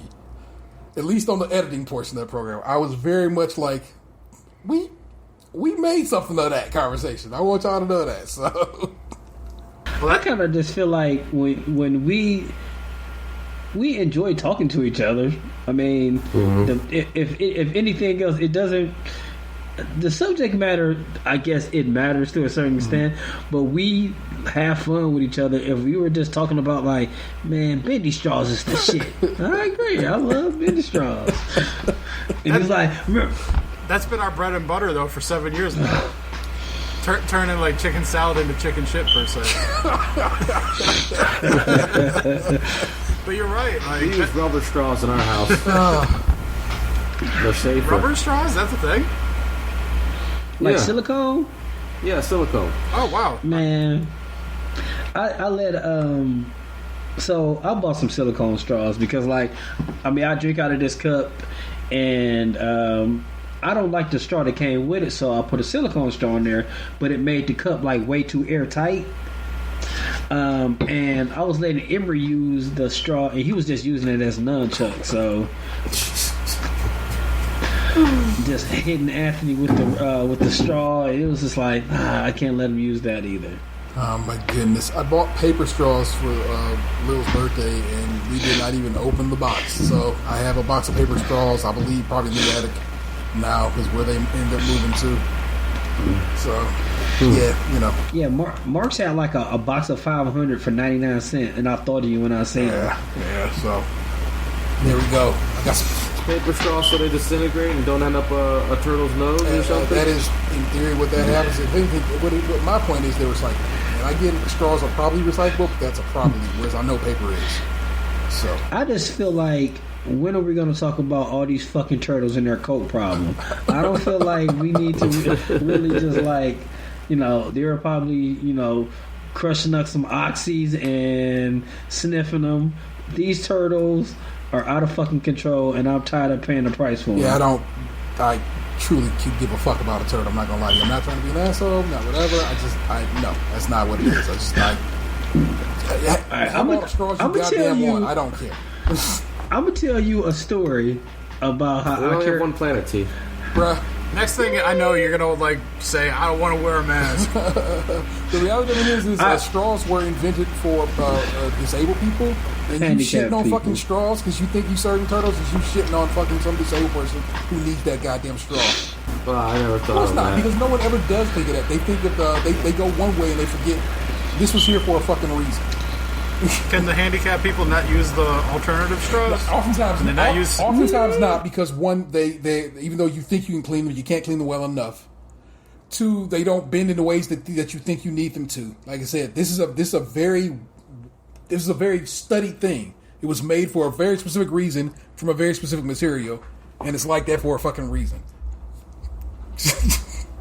Fuck a turtle, straight up. What if I want to save turtles over handicapped people? I'm just saying it's an option. I'm not advocating for it. I'm just saying the option's on the table. So I was driving home from work when we actually could drive home from work, and I see on the side of the road, like what I assume is a turtle, and a very, very large turtle. This was day one. Day two, I seen a dead, what I think is a very large turtle. And I really, I wanted to pull over so bad. I was like, okay, but I'm going to drive this way tomorrow, so I'll pay attention tomorrow. Then on day three, looking for this turtle or turtle carcass, it was like a little bit further down the road. I was like, shit, I wish I could just stop the car, but I got to go pick up my kids. Day four, it was a little bit further down the road, a little bit more messed up. And then day five, it was like, it wasn't there no more. Damn, I wish I could have got out and seen that roadkill. Maybe he was just running a marathon. Yeah, maybe. We have an interesting... All coked up. If you go to the Cowga Nature Reserve, whatever situation, they have a very good turtle program, so they tell you what kind of turtles and tortoises we have in Ohio. And we have a very... fuck those turtles. They got programs because they're all high and they need the talking cure. We have an interesting body of turtles and tortoises in the great state of Ohio that I find that to be interesting. So it's like... What you're telling me is, if I fuck a turtle, if I film it, it's okay. Yeah, as long as you film it for distribution. On the side of the road. Gotta hire on the side of the road. Gotta hire a toot turtle. For distribution is the key word there. What does that mean? Who am I? Yeah, if you want to sell it. So that's the thing. Is you film it, but you have a contract. Now, whether or not people are going to check on whether or not you actually distribute it, that's another thing. But I'm pretty sure there has to be a little mini written contract where you're filming for the efforts of distribution. It's like a pilot. Sometimes they become TV shows. Sometimes they become nothing. Exactly. Yeah. Just because you filmed it doesn't mean the network wants to pick it up. Oh shit! That is like I said, that is a like you said, that is a loophole right there, isn't it? Cheese and rice. Mm-hmm. Constantly keep. Hey, that's the beauty of our justice system. ThinkTurtles.com is already taken. ThinkTurtles.com. Oh, for corn's sake. What about Teenage Mutant Thick Turtles? They had a female turtle. We can make this happen. Venus. Man. It's weird that you... This turtle thick. It's not weird, because I know how good your memory is, but the fact you could just pull that says a great deal. Yeah, but I forgot my friend's 40th birthday. Shit happens. Oh, man. Okay, that is pretty wild. I don't understand how you manage that, but, what are you going to do? I called him and he didn't call me back. Oh, man, so I got something else to tell you guys. So, I'm at home last Saturday, right? So it's like 2 days before I'm supposed to get back to work. And I'm laying on the couch downstairs. This is basically where I spent my entire vacation, was downstairs watching TV on the projector. So it's Saturday afternoon, probably about like 12:30 in the afternoon. And I'm just watching TV. And I hear like this loud pounding on my door, right? Now, I didn't order anything. I wasn't expecting any deliveries. My buddy didn't tell me that he had ordered anything or he was expecting anything. So I hear the pounding on the door and I'm thinking, okay, if it's important, they'll knock again. If it's not important, they'll go away, and it probably wasn't meant to be.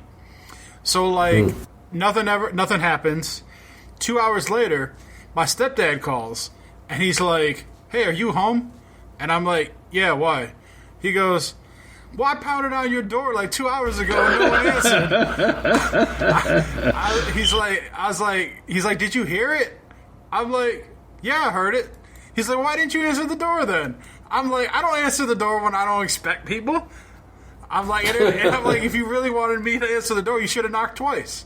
He's like, "Well, when you didn't come, I didn't think you were home." I'm like, "Well, then maybe you should have called ahead like a normal person."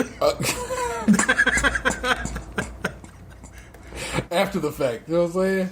Yeah. Hey, you there? Yeah. Like, you've done this completely in the wrong order. Yeah, he's like, "I gave you my best cop knock. I'm like, "Well, if it was the cops, they would have announced themselves or they would have knocked again." I'm like, "You didn't either."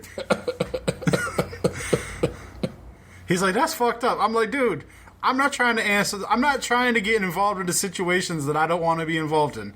If I'm not expecting a knock on the door or someone doesn't knock multiple times, I'm sorry. It must not have been that important." But what if that was they dying breath? Like, ugh. Well, then they'll be there when I go to get the mail later. That's true. That's very true. Like, oh, if it's their dying breath, like, what was I going to do? Save them? Oh, my God. My desk arrived today. I'm very excited about that. It is in the basement. I had to pick that bitch up to bring it to the house and was like, "God damn, you picked this bitch up and walked from a UPS truck? You, sir, are a G." Because that motherfucker got some oomph to it. I was happy with myself that I was able to bring some of the packages in that I was, like, recently. Yeah. Because I ain't worked out now 7.5 months. I'm losing, like, my muscle definition's, like, gone and shit. I'm getting flabby again.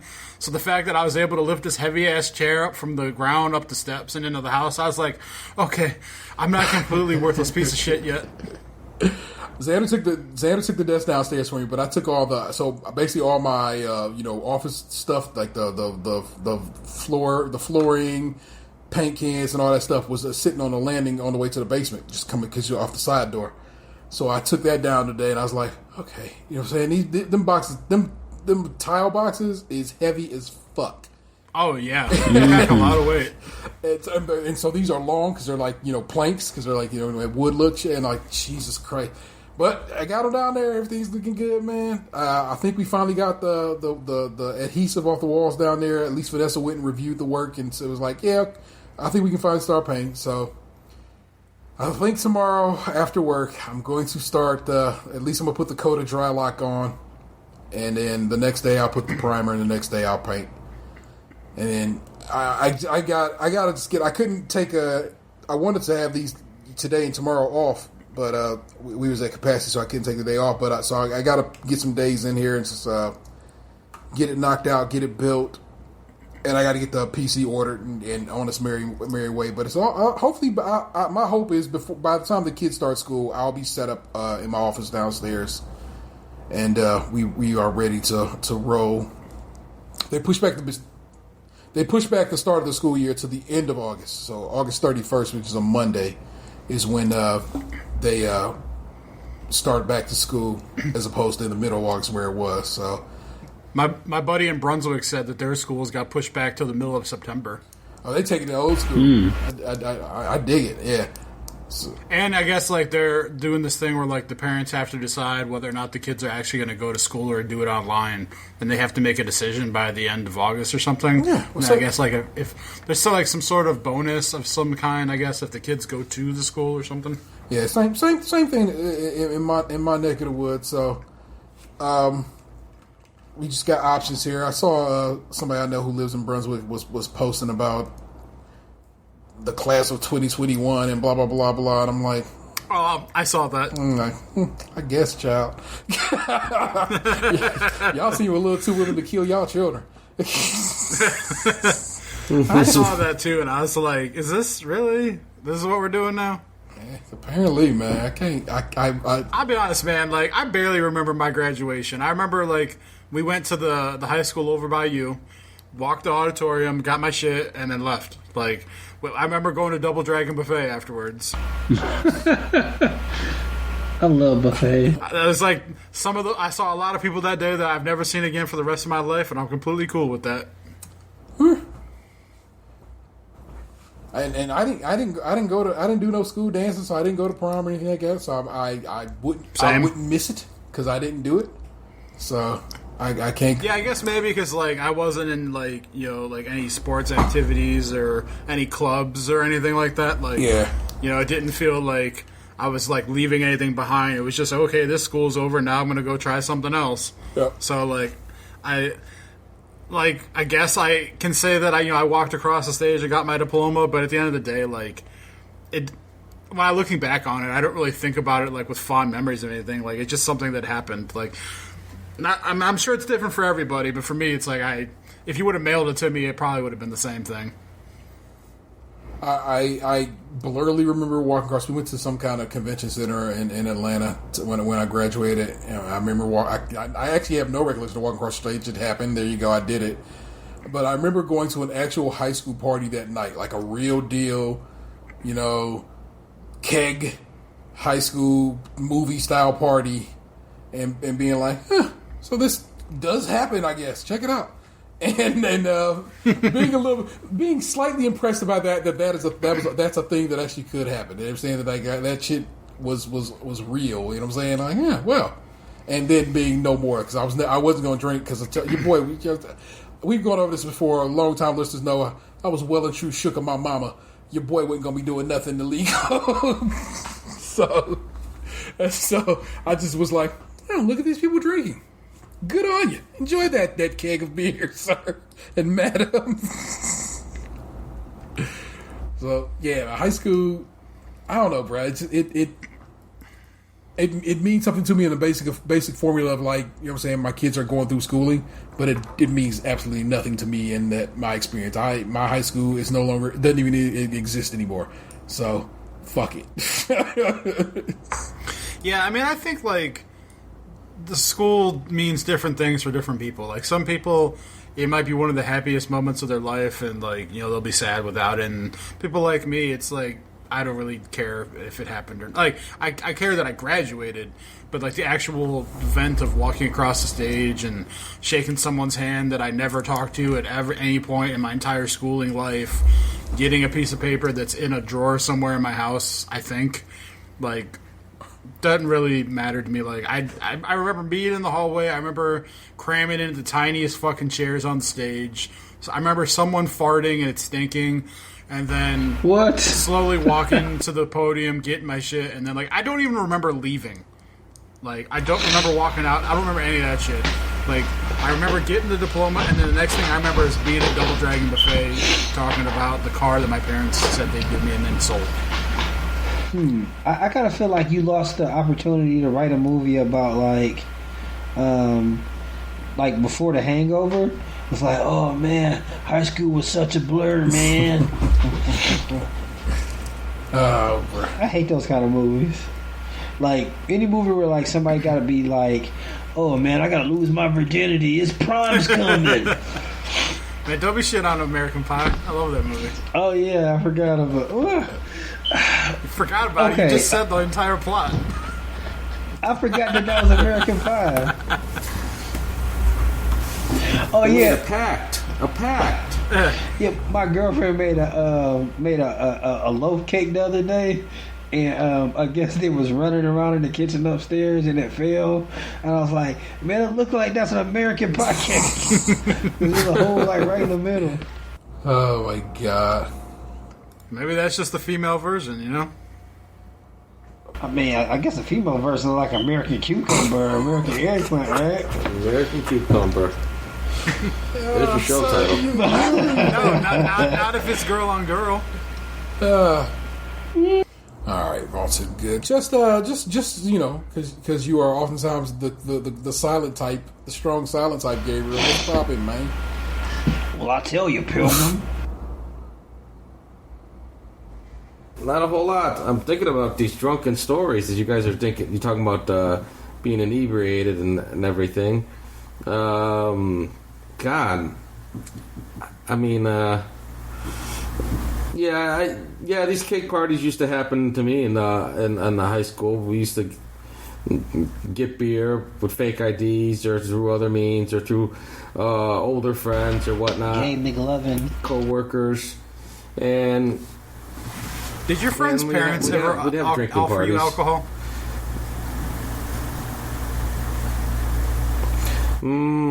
I don't remember ever being offered alcohol from a friend's parents. Yeah, but you did look like you did have a beard like your whole life. Yeah, but I'm hanging out with their kid who was in the same grade as me, so it's like they know that I'm not an adult, you know? Like the one lady was just trying to get you prime. The one year I remember my stepmom was pissed because I was at a guy's house who I was friends with in middle school, and like we ended up his mom moved out to Berea, and I ended up moving to Parma, so we went to different high schools, but we would still hang out like on the weekends and talk over like AOL Instant Messenger and shit back in the day. And I was over at his house for New Year's Eve, I want to say 10th grade, and his mom gave us a bottle of champagne, and 2 bottles actually. I drank 1.5 bottles of champagne that night. And I remember going home and like talking to my stepmom about it, like it was no big deal, which in my mind it wasn't. Like I didn't think anything of it. I also didn't it didn't affect me that I can remember. Like I don't remember being drunk or anything. But I remember my stepmom not being too happy about that when I told her about it. Is it a bottle of that Andre? I honestly don't remember what it was exactly. I just know it. I mean, it must not have been that big of a deal if it didn't really fuck me up when I was like 15, you know? And then like other times it's just like being over. Wow, 15. Yeah, because 10th grade I would have been 15. So, yeah, and then like other times it was just like a buddy's house and his family was having like a cookout or whatever, you know, like a family thing, and just mom being like, if you guys drink, make sure you don't leave the house, that kind of deal. But like I don't think I ever did during those times. Well, you gotta have a natty light. May have been off. That would be kind of like more of like the Smirnoff Ice type events. Oh. Like a Mike's Hard Lemonade. I may have been offered a beer or two from some friends, but I was like 18 at the time, not in my, you know, I don't know. I guess they thought 18 might be the cutoff to let us have a few beers. Well, like when I was coming up, like my family didn't have a lot of like. It wasn't like my parents drank all the time or anything like that. Like my dad would have bottles of Crown Royal around for like when they would like play poker with their friends or like random shit. Like my dad smoked, but it wasn't like I was around that kind of shit all the time. So, you know, growing up, it wasn't anything that like I desired or anything like that. My parents did not ply my friends with alcohol. They didn't play that shit. Your parents were your parents are of a different race and ethnicity. It's like I ain't fucking with these white kids. Fuck that. Well, like, the whole reason I asked, though, is because, like, as we have mentioned on this podcast, Gabe is the suburban Puerto Rican. So, like, when he started this off with, like, well, you know, I'd been around a couple of cake parties back in my younger days, like, I that's why I asked, like, if anybody's parents offered him, because that seems like a very suburban thing. Like, Yeah. It is. Yeah, like the hoity-toity parents don't think anything will happen to their kids, so they're like, you know, your kids are going to be kids, just do it in the house. It's like when I was growing up, turtles start getting hit. Yeah, Those like turtle gateway growing up in drugs. the hood, like when I was, you know, we didn't really have like that kind of shit around. Like people drank, but it was like they weren't giving up their alcohol, you know. Like they got their check, they went to the gas station, they got their 3 tall Bud Ices, and they were hanging out for the weekend. They weren't like giving the kids natty lights and shit, you know. Yeah. I'm probably going to be the same way. I'm not going to be, you know, like, fuck that. I'm not giving no fucking underage kids any kind of drink. I don't care if they're like 21 and I'm sorry. I don't care if they're 20 and 3 months. Not even if you made your own wine. You're like, here, I made this with orange peels and sugar in the back of the toilet. Keep my Bruno popping, nigga. What? Like, Sounds like sangria. like my mom didn't. My dad is like probably if I'd have asked him, can I have a drink, he'd let me have one. But he didn't.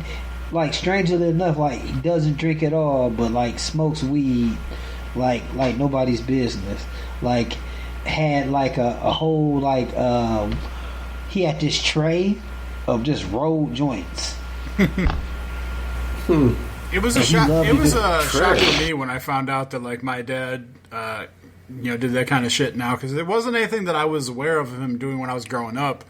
I know he smoked cigarettes, but I don't honestly, I don't think it's anything that they did while I was growing up. I think it came later, like after I'd moved out of the house. Like, I didn't know. Like, I knew I had smelled the smell of weed in the air, like, every once in a while. And I was like, when I got older and I was like, I seen other people do it, I was like, that's weed! That's weed! That was the thing, though. I never smelled it at the house growing up, so I'm pretty sure it wasn't going on. The thing that shocked me, though, was a couple months back, my younger sister told me that she was getting high at, like, 14. That, like when you left the house, you told us. Yeah, you told me that. I remember you told us. Yeah, it's like that caught me off guard, because I'm like, fuck, like, cause now it's like my one sister does it, because like, you know, she's bipolar, so it kind of helps her with that, with her mood swings, and then my brother with the Asperger's and schizophrenia, like, he'll do it sometimes. Like, it seems to help kind of keep everyone mentally stable, and then like. That was the thing. Like, I found out they were doing it because they were getting high with my dad in the garage the one day when I was over visiting. So I'm like, this is what the family does together now? So, like, when I talked to my dad a couple weeks, or I think it was like a week and a half ago now. Yeah. It was like, it was the first time that I admitted to him that, like, I, you know, got high. And then when my stepdad called me the other day after, you know, I told the thing about the banging on the door, he's like, oh, yeah, we were going to invite you to, your brother's son's birthday party 2 weeks ago, but nephew, I didn't call you. I was like, well, that's fine. I was high that day anyway. Where's your brother's son? I like how you phrase that. That's your nephew. I know, but I'm talking about the way the call was phrased to me. He didn't say nephew. That is hilarious. Yeah. Yeah, the kid's been alive for a year now, and I still haven't met him. Yeah. And he lives, I think, like a mile and a half away. Oh yeah, you said he's like right around the way, right? Yeah. So yeah, he lives by the Walmart. Yeah. But like, I don't really talk to that brother much, so it is what it is. I hear you. It's okay. A quick random aside about video games. Today, Microsoft had their big little first-party studio announcements of games they got coming out. So, of course, the first they start with the new Halo, and I'm super, super jacked about that because I love Halo. But they also announced a new Fable And I don't know if y'all may not be even fucking hip to it, but Fable was my fucking shit. I played the original one. I played the original. And I played part 3, and I loved them both a lot. You know what I'm saying? Those like and I'm like super, because then they came with one like Fable some bullshit, and it was not good. But I liked the first one, but in some ways it felt kind of limited.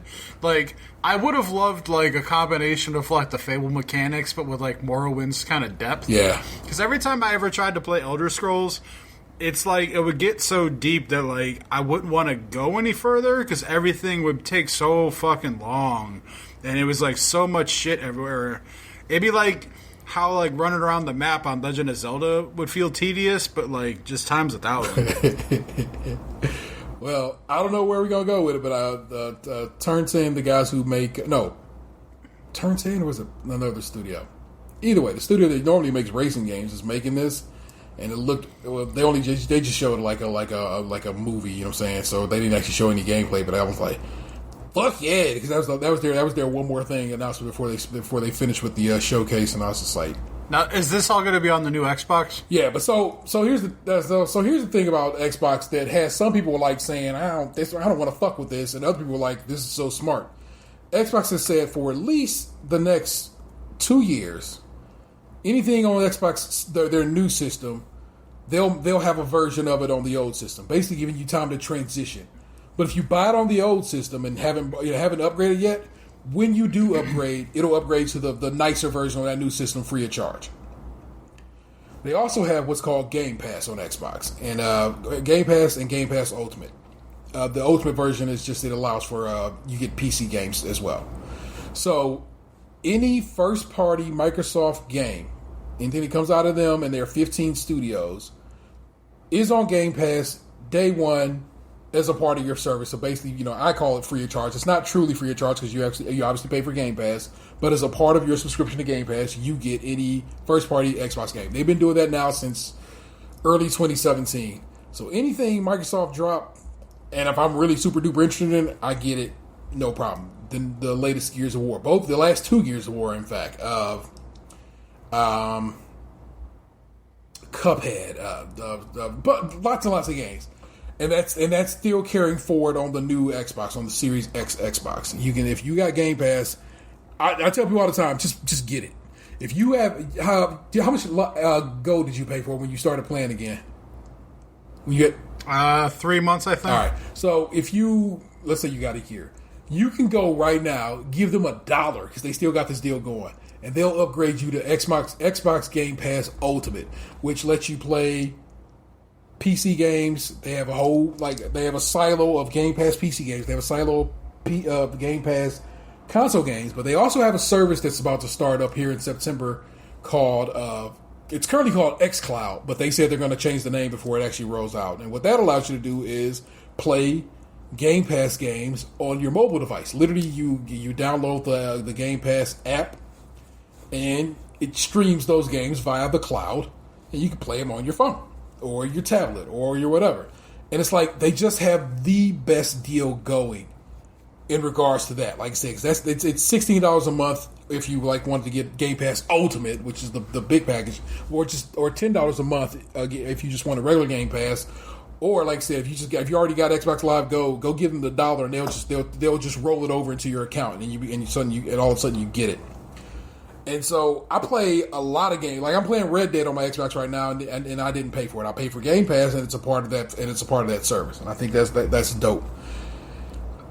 That's not the methodology or the way Sony does this. Sony has said that they like generations, and so this PlayStation 5 is a cutoff, and motherfucking things on PlayStation 5 will only be on PlayStation 5, which Microsoft is like, you play it on Xbox because Xbox overall is a service. And I don't fight the console wars no more, people. I just play video games. So I will have all of these motherfuckers before it's all said and done, because that's just what I do no more. But it's funny to watch the youth, because they still out there, still doing that, still fighting the good fight, arguing about why Xbox methodology is flawed and or right, and PlayStation's methodology is flawed and or right. And I just like, y'all still fight the console wars all these years later. Like, man, I remember the Super Nintendo versus Genesis. It was a time. but I cannot do it anymore. If I want to play it, Yeah, there was a time in my life where I feel like the money commitment to buying a system would make it so that I would have to pick and choose. Mm-hmm. But at this point in my life, with how much I make in my job, like, buying both of them ain't a fucking thing. If anything, it's just finding one early on during the rush. Exactly. Like, so I don't trip off of this, and it's not a look at the hoi polloi, I'm so wealthy tea. No, but I am a gamer. It is my main hobby outside of here, podcasting, and so I invest in it. And I play video games, and I do. And so, like I said, I was very happy with today's event, and I was like, "Fuck yeah, more video games that I will play." So that like I said, I don't know. I like talking about video games when the opportunity presents itself, and it just happens to be right now. We're in the midst of a good time video games. Ant's playing some stuff. Box was playing some stuff, but hasn't been playing some stuff. Gabe can't play stuff right now, but eventually we'll get back around to it. And so it's just cool, man. I like games, and and these are my friends, and I like to talk to them about video games. I'm a rolling the Am I the Asshole. I like to roll it up. We are getting late into the game, and the hustle is what the hustle is. Yeah, I gotta go in the office Malicious. tomorrow. Why would they do that to you? As always with Am I the Asshole, Vanessa, my partner, pulls these, sends them to me in a Gmail. I open them. I don't look at them. I have not seen them. I don't know what's going on here. So I'm going to click it, and you'll see it. These gentlemen will hear it just as I hear it. Let's build. Would I be the asshole for telling my friend the real reason her parents divorced? Now, this post has been locked by the moderators. I don't see a reason why. So I want to express that to you. Remember, oftentimes they lock shit if they feel like it's wrong, if they feel like it's a lie. So we'll just remember that's the rules that they abide by. Am I the asshole for refusing to tell my son where I live? This post has also been locked and removed for a variety. It says for a variety of reasons, so no particular whatever. Am I the asshole for telling my sister I don't want her and her poly partners staying with us, even though I was initially okay with just her boyfriend? That is a lot going on there. Am I the asshole for walking around the house naked? And last one, am I the asshole for not wanting my BF, that could be boyfriend, it could be best friend, we'd have to read, to move in with me?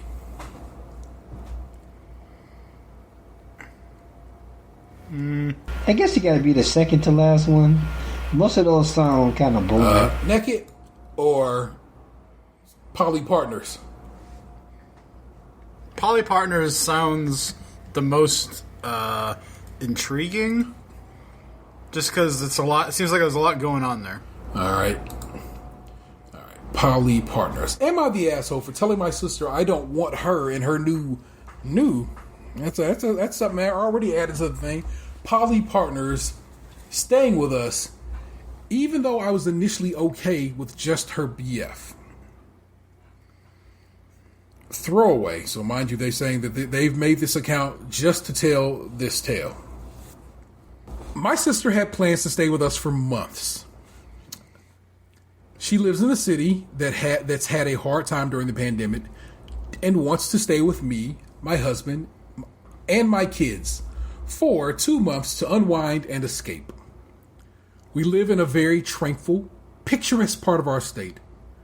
I was totally okay with this. We have a big house and my kids love their auntie. The issue is, she tells me she's been in a new polyamorous relationship since late last year. So that's not really new now, is it? And she wants to bring her 3 new partners along. I haven't seen her 3 all this time, and I haven't met any of these people. I don't know her I only know her long-term boyfriend of 5 years, as they visited us many times in the past. We're now having a rough time because I basically said no. I don't want your other romantic partners here, but you and your boyfriend are still welcome, like in my initial invite. She's tried to explain the dynamics of their poly relationship, and I tried to understand as best I can, but I still don't want 3 additional strangers all sleeping together under my roof. She said they would all be sleeping in one bedroom and would probably see them cuddling, being affectionate in public living spaces, but it's no different than what her and her boyfriend would do anyways, just with more people. It's hard to verbalize why I'm so against this, so my sister is using this as evidence I am secretly bigoted and needed to reevaluate my prejudices. My sister did point out that I once let 2 of her college friends that I hadn't met stay with us before during the spring break. I thought that was different because they were, 1, only friends, and 2, not in a sexual relationship with one another. I just feel really uncomfortable knowing that there will be a total of 5 people in my home, likely engaging in group sex while my family is nearby. Am I the asshole if I maintain this boundary? I feel like I'm probably carrying some prejudice against this form of relationship, but on the other hand, it's also my home and my kids to protect. My husband agrees with me, but he says it's my choice to make because it's my sister. She has been ignoring me for the past few days since I said no and told me she thought I was better than this. I'm gonna go with no. I know, like, I feel like it's not that she's trying to tell her sister how to live her life. I think it's fair to be uncomfortable and not want a bunch of strangers under your roof. Exactly. And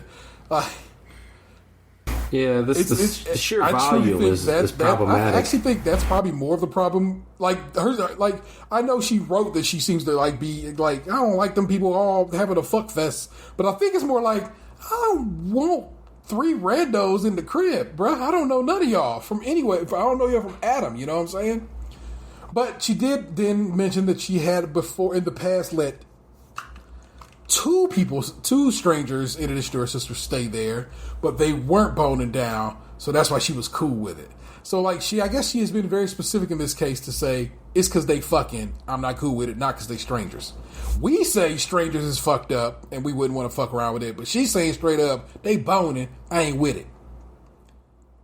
Yeah, so which makes her the asshole.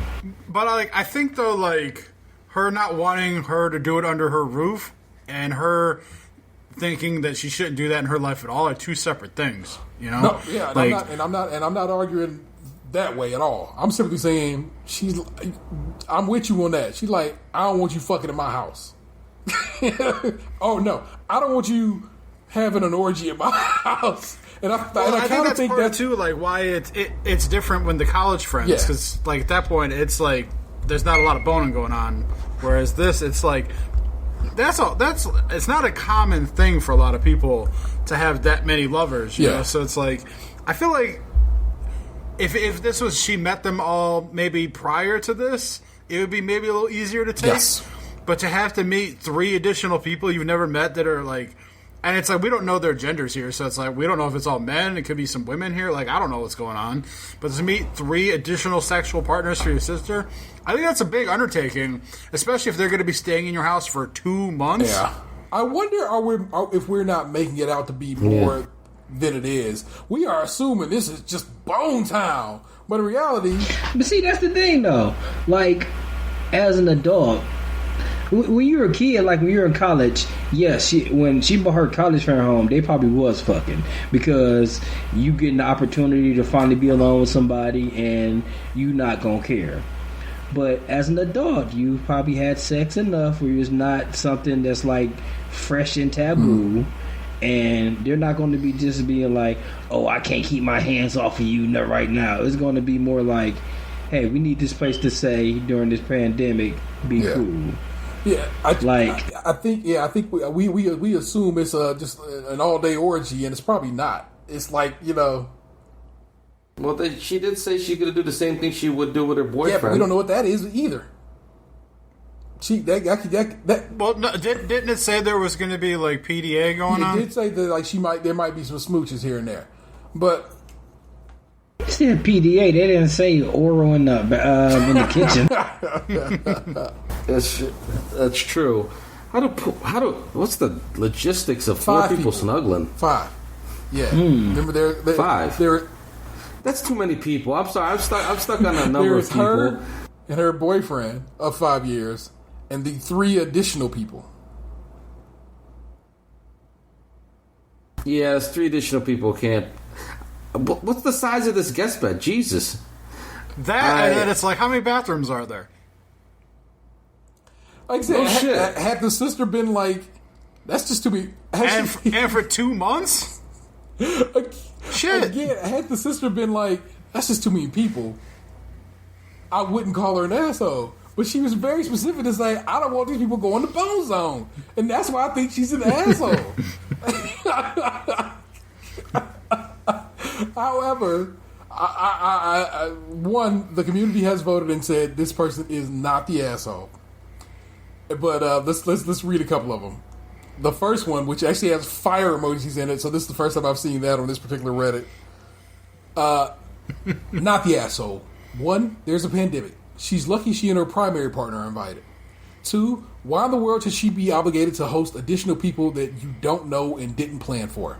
3, you can have no issues with her being poly while taking issue with her inviting over some randos that she just started dating. Sounds like she's trying to use your tranquil house as a booty vacay. That's a person who, again, is thinking too much about the people boning. Let's see. Yeah, maybe it's not as much fucking going on as we truly assume there is. I mean, I don't know shit about polyamorous relationships, though, so I don't know if it's like, Bone Zone, or if it's just like, dating someone, but like times 4, like I don't fucking know. I got an internet friend, Amanda, and she is in a poly relationship. So she was married for years, and they end up getting into a situation with another couple, and they end up moving across. I'm going to say cross continent because she's from Vancouver. Her and her husband are from Vancouver, and they now live in Jersey with their other people in their relationship, and they all live together, and they both have kids and stuff. They all seem to be doing. They seem to all be doing well. They go and they date and they interact and so forth. So I mean, they seem to be doing well together. But that's 4 people that I guess the space and math works in that regard. I wonder what that would be like as a kid to understand, because as an adult, I'm having a hard time wrapping my mind around it. And I'm not saying that from the we must protect the youth of our nation type of thing. I'm just like, I can't imagine having to wrap my mind around like mommy and daddy having a boyfriend and girlfriend at like 14, but like mommy and daddy are still together. Whereas I think I just feel like kids just want good people around. So, and I remember like my cousin's grandmother had a partner. They was just friends, right? I mean, this was in the 80s, and it was just like, no, this is I forgot her grandmother's name. Lord forgive me, but and turns out this is like her lesbian partner for years and years and years. And like my mother, me and my mother were talking about not so long ago. It's like, yeah, she had more than one partner, and that's how like my brother's ex-girlfriend is like, yeah, her grandmother and her used to date, and that's how they became friends. I was like, oh. Well, I know my friend, their existence, they're all just co-parents. And that's just what the kids look like. In their mind, parenting is more than, one. It's, you know what I'm saying, or whatever. They have multiples. They have 2 moms. They have 2 dads. And it's normal because that's their life, They live this life. It's their normal life now. They've had it explained to them, and they seem to be, like I said, all the children seem to be doing fine with it and coming up together nicely. And so, cool, Could you imagine, like, having to fill out, like, some school forms and get all your parents to sign it, and then be like, having to go back to school, be like, yeah, I'm going to need some more parent lines here at the bottom. I need, like, 6 more of them bitches. Yeah, but usually they'll just have, like, the regular parent sign for it. Unless Jeff is cooler. Well, as a person who has to sign parent documents oftentimes, you know what I'm saying? It's relatively easy. I am the parent. Vanessa becomes emergency contact number 1. Gabe is emergency contact 2. His wife is the emergency His wife is emergency contact number 3. My neighbors who babysat for them years are the wrap up of the emergency contacts in that situation. So I mean, if shit goes sideways, these are the people who get called, and it's been that way for at this point years. So bring your parents to, like, to teacher day or whatever, and you roll in 7 deep, you know. Like I said, I mean, I feel like that's kind of that'd be lightweight, kind of dope. You know what I'm saying? Because then it's a lot of shit that got to get said, and then a lot of parents got to have some real conversations.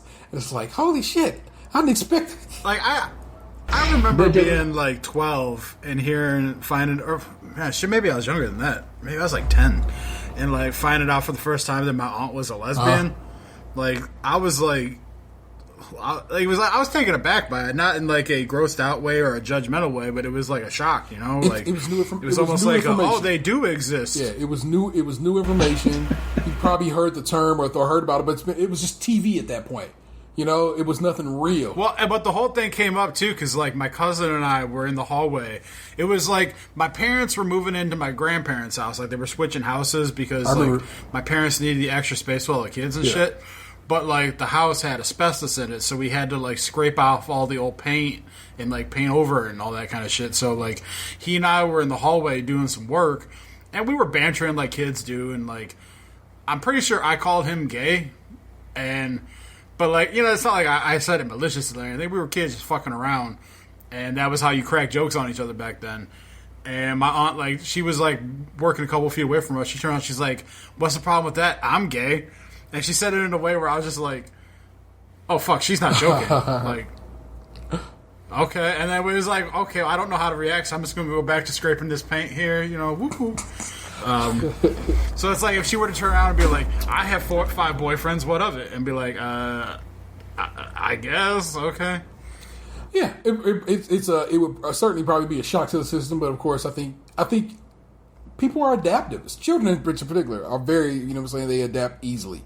And so they quickly what is normal becomes normal. You know what I'm saying? Like, oh, well, this all makes sense. I think a lot more of it too in this day and age because a lot of this stuff is more well known with the growth of the internet. Yeah. Like, think about like us growing up. What was a lot of it that we were exposed to was TV sitcom families. It was like it wasn't like Carl was fucking Miss Winslow and Aunt Rachel. You know, like not that we know of. Yeah, I mean, if he was, I wouldn't hold it against him. But Little Richie strangely didn't have a dad on there, so you just let that soak in, people. I mean, like there's like the Brady Bunch, you know. It's like 2 families come together, but it was like a mom and a dad, step by step. 2 parents come together with 3 kids each.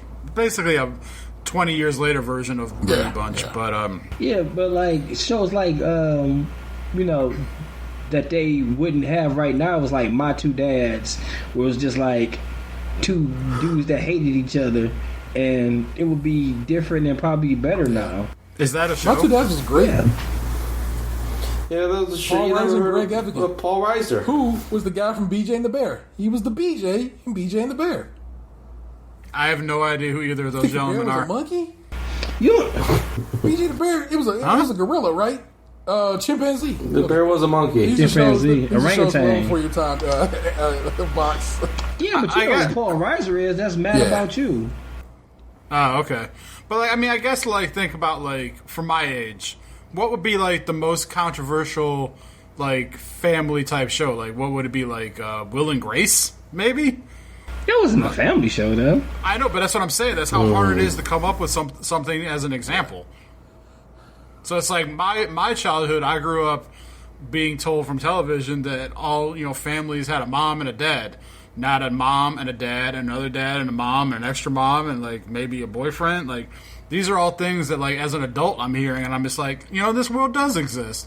So like maybe if more of this stuff, I guess, to talk about like the representation in Hollywood like was a thing, but like I'd have to imagine that'd be very hard for people who are only in like, one-on-one type relationships to write, like not having never experienced it. Because this doesn't, I can't imagine this is an extremely common thing, you know?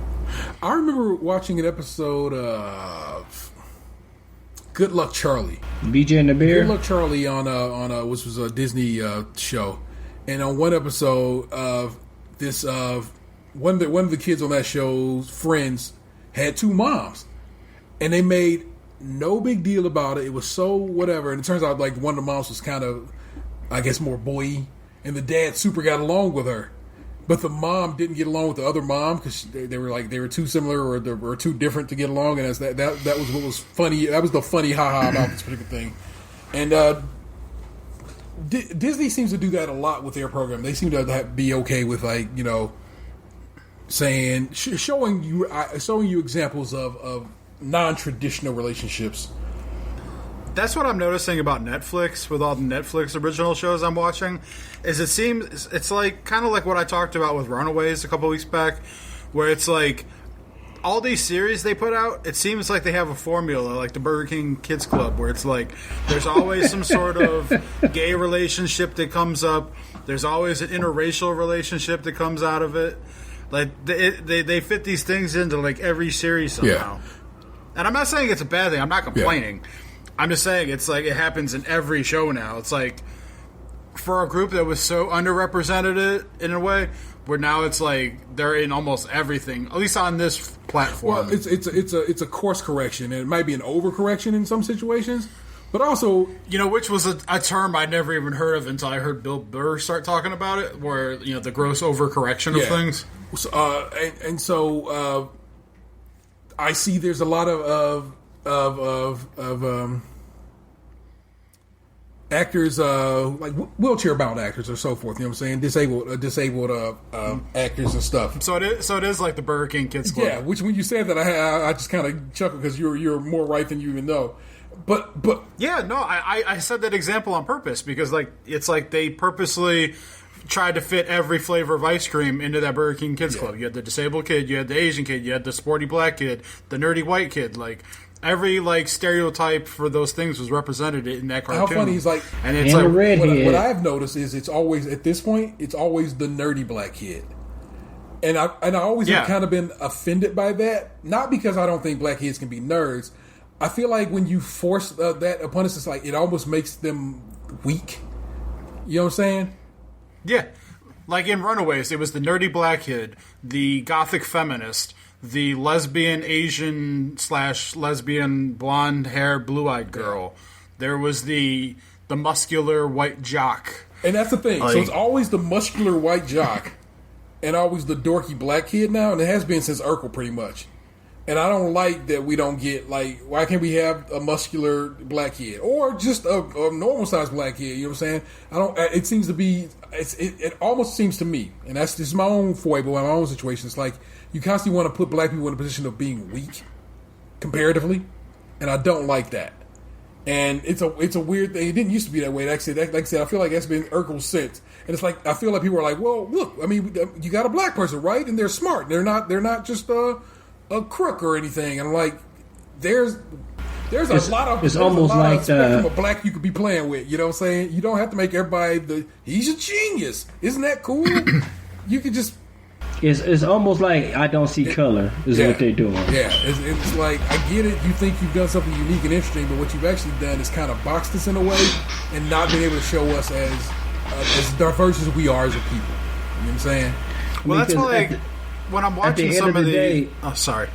No, well, I'll make it quick. At the end of the day, we don't get the same opportunities to be put in a position to be nerds and be able to get the same opportunities to be that. So it's kind of like you're just lying.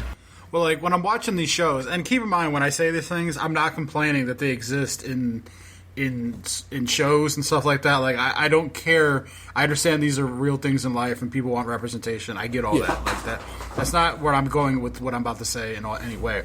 I feel like sometimes though, because of like the overcorrection that does come with these kinds of things, is that it becomes forced. Mm-hmm. So it's like I'm watching this curse show that Netflix premiered last week, and like the one, I guess I'll call her a nun. She and the other nun, like when she's like leaving the monastery, we'll call it, like they embrace and kiss and all that, and it's like completely fucking unnecessary, like in a way. Like it has such a minor part of the storyline for her backstory that it's like it wasn't necessary at all. Like they could have just been friends, but like because like Netflix is like, well, we gotta have representation.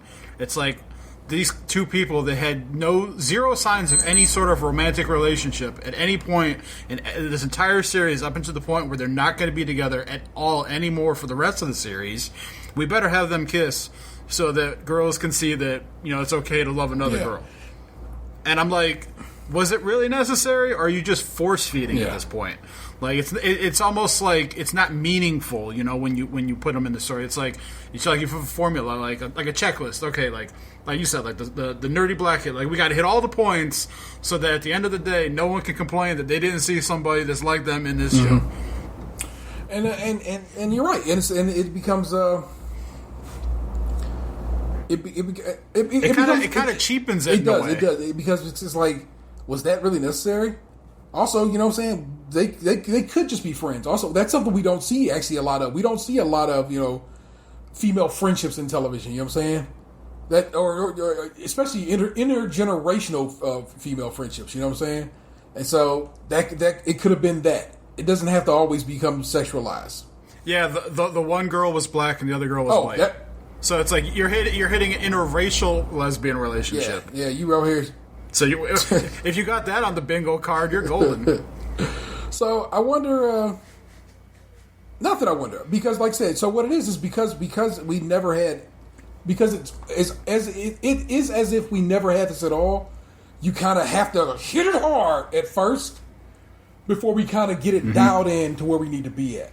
You know what I'm saying? So right now it's loud and just sometimes a lot of them is just wrong, but then hopefully, as time goes along here, we kind of figure it out. Like, okay, we got a groove going. I see how this works here. It's oddly a very American problem. I've been watching like British, you know, I watch a lot of British shit, and they seem to have had this shit locked down and made sense of it years ago. You know what I'm saying? Like, yeah, these people are gay, or these people are in interracial relationships, or whatever. And it seems to be a non-issue, at least in the English stuff. But also, they got a lot of problem with blackface over there. So everything ain't perfect over there either. So there's a show called Little Britain. I'm pretty sure you can watch it if it's on HBO, and it's pretty funny. But also, that one guy plays a character where he is definitely playing a black, like either a person of color. I'm going to word like that. I believe he's playing an Aboriginal person, but that person is definitely dark brown, and this person is definitely white, and she probably shouldn't be playing it. And it ain't Robert Downey Jr. funny. It's more like, I really am just playing this role. So. We was just like I said. This whole episode probably seems to be very much of like representation matters, and maybe we need to get our representation on point. You know what I'm saying? In our situation in America, that's all I can really speak to because that's where I live. So or North America. Yeah, I just assume that like when people want representation, they don't want like they don't want a cartoon with what's themselves, the phrase? You know? Yeah, like. Fuck, I can't think of the phrase I wanted to say, like, but, like, yeah, it's, like cheapened representation, like, afterthought representation, like, force-fed, like, it's, like, if you're gonna have, like, a lesbian couple, have it have some fucking meaning, not just, like, oh, look, they kissed, you guys got what you wanted, like, you know, it demeans it. It does. It demeans. But, you know, at the end of the day, again, white guy, I probably have no right to have an opinion. So. I think it's like I said, we out here, we trying to grow, we trying to be better as people, we're trying to have a decent understanding of you know what it means to be who we are. I guess like I was just trying to talk about how like I feel like when I'm watching the show, how like the quality that it adds to the show. Like everyone who knows me knows that like I don't give a shit about people being in gay relationships or, you know, interracial or any of that stuff. Like, love who you love. I don't give a fuck. Like, have it in the shows. Like, seeing like in Star Wars when they win the day and like the two women kiss in that like montage scene. Like, didn't bother me at all. Like, I was a little shocked when I saw it, only in that like we're at the point where like this is just becoming more of a normal thing in Hollywood cinema and stuff like that. So like when the Russo brothers or whatever had the gay talk during the circle in Endgame, like, you know, that stuff, like I feel like that's all well done representation. I just feel like when the representation is cheapened, that it takes away from the thought of it. How funny that you think that Russo brothers things was something Whereas I read many a commentary from gay people who was like, oh, that's some bullshit. What the hell? What kind of toss away was this? You know what I'm saying? You've never mentioned this before. You've never had anything like this before, and you just throw it in here like that because it's. People thought that was bad. Some people were. Some people were offended I by thought it it was very because organic. It wasn't in their mind organic. It was in fact very forced. And I didn't feel that way at but all. you ain't gay, and and this is the one. I know. This is Like I said, I'm a That's straight true. white male. My opinion doesn't matter for this is one shit. where I gotta be like, look, if gay people didn't like it, and they have a reason, I gotta pass the mic and be like, fuck it, I'm wrong, and I'm okay with being wrong. How much you want to bet? Like, I thought the Russo brothers thing was well done, and they think it's shit, and then I'm over here shitting on this curse show, and they're probably like, that was very well done. I really enjoyed that kissing scene. Hey, who knows? But like I said, I remember reading specifically commentary about that particular thing and folk being like, "What the fuck?" Because it was. I just thought it was an interesting way going about it. What it was the people, at least the people who I read who commented on it, were mad about it. Is because Disney decided to make a big deal about that shit. Had they just let it walk, probably it would have been sweet. But they didn't. They were like, "Let me point out to you how right there's gay people," and that was unnecessary in their opinion. That I can understand that kind of complaining. It's the same reason I complain when WWE is like, "Hey, look, we're giving women opportunities now. Aren't you guys proud of us?" Like, where it's like you were fucking up for decades, holding people down and treating them like shit, and then people like complained enough where you finally decide to be like, "Oh shit, we should probably do something about this." And then it's like you want to pat yourself on the back, like you've accomplished something, like you didn't fuck up for years upon years. And celebrate your change. Like, just shut up, admit that you fucked up, do better, and keep moving. Like, don't celebrate the fact that you finally stopped fucking up. And so I think, like I said, if I remember correctly, that was the commentary that surrounded that particular reason and why they thought why it was thought of like, yo, bro, be cool about that, be cool. Yeah. So now, if you saying it like that, I get it, but just saying that like it was forced and shit like that, I might be like, I don't know, like, I thought it was an interesting take on it, because I also think it's an interesting way of thinking about being in that scenario if the world was, like, a comic book. Like, you know, half the population's gone, and now, like, you're a gay dude in the future with, like, half the population, and you're trying to date again. Your options before were limited. Now they're even more limited. You know, and then you're, like, dealing with this, like, well, I guess, what would you call that? Like, the scenario of the world. And like, I thought that was an interesting conversation to have. I thought it was dope. You know, straight white male. I thought it was dope because Captain America, a 1940s no nonsense man's man, was like, "Hey, that's okay, bro. You keep trying. You keep trying to be better, because that's all we can do is take it one day at a time." You know what I'm saying? And you keep living. Go get you some dick. And didn't seem to look at it as in any way beyond that. You know what I'm saying? Like I said, it's fucking. I love that character. I love how Chris Evans played him, and so, like you said, I took a lot from that in a good way, and I hope, and you know what? Like I said, I realize some people are like, "Yo, man, it's uncool," but I really hope what happens from that is people are just like, "Oh, that's okay, that's neat," or I hope just some kid saw that and was like, "Oh, cool, I'm in a superhero movie." You know what I'm saying? I truly hope that, and I hope at some point we get actual superheroes that can, you know, say who they are, however that needs to be said. And I hope we get to one point where this is just not a big deal. You know what I'm saying? I mean, if anybody wanted to complain about anything in that movie, I would have thought it would have been the part where like the 10 female heroes all converge in one part. Like people during the did battle. bitch about that. Whereas I was, bruh, that whole, you know, you literally in the theater with me multiple times at that movie. Every time that last scene just gets me bawling. So I was like, fuck yeah, all those single ladies, throw that shit up, stand up, you know what I'm saying? So I can't call it, man. I goddamn, Endgame was so good. The thing that like always shocked me was like the Wakandan security guard ladies who were like just out there with spears, like throwing down against aliens with like super technology. Like I get it, Wakandans have technology, but like I don't remember seeing the women spear fighters do anything crazy. So it's like, how are you all not dropping like flies? Like, you don't have the the cape shields like the other people, and you're not all wearing like ray gun gauntlets and shit. I just see you out there with like pokey spears. How are you not I'm going dying? to assume that they was rocking fucking what the fuck metal was that? Vibranium ass fucking uniforms and everything. I'm saying everything they was rocking was vibranium down. So that's what I'm assuming, man. It was. I mean, like, think about it. Like Michonne was in what, like 3-4 movies? Yeah. And like you never saw her do anything like techie. It was always just like, what was the most techie thing she did? Talk on like a bracelet intercom? She was there to oh my god, when she flipped off that car in Black Panther and like surfed that shit down with that fucking spear.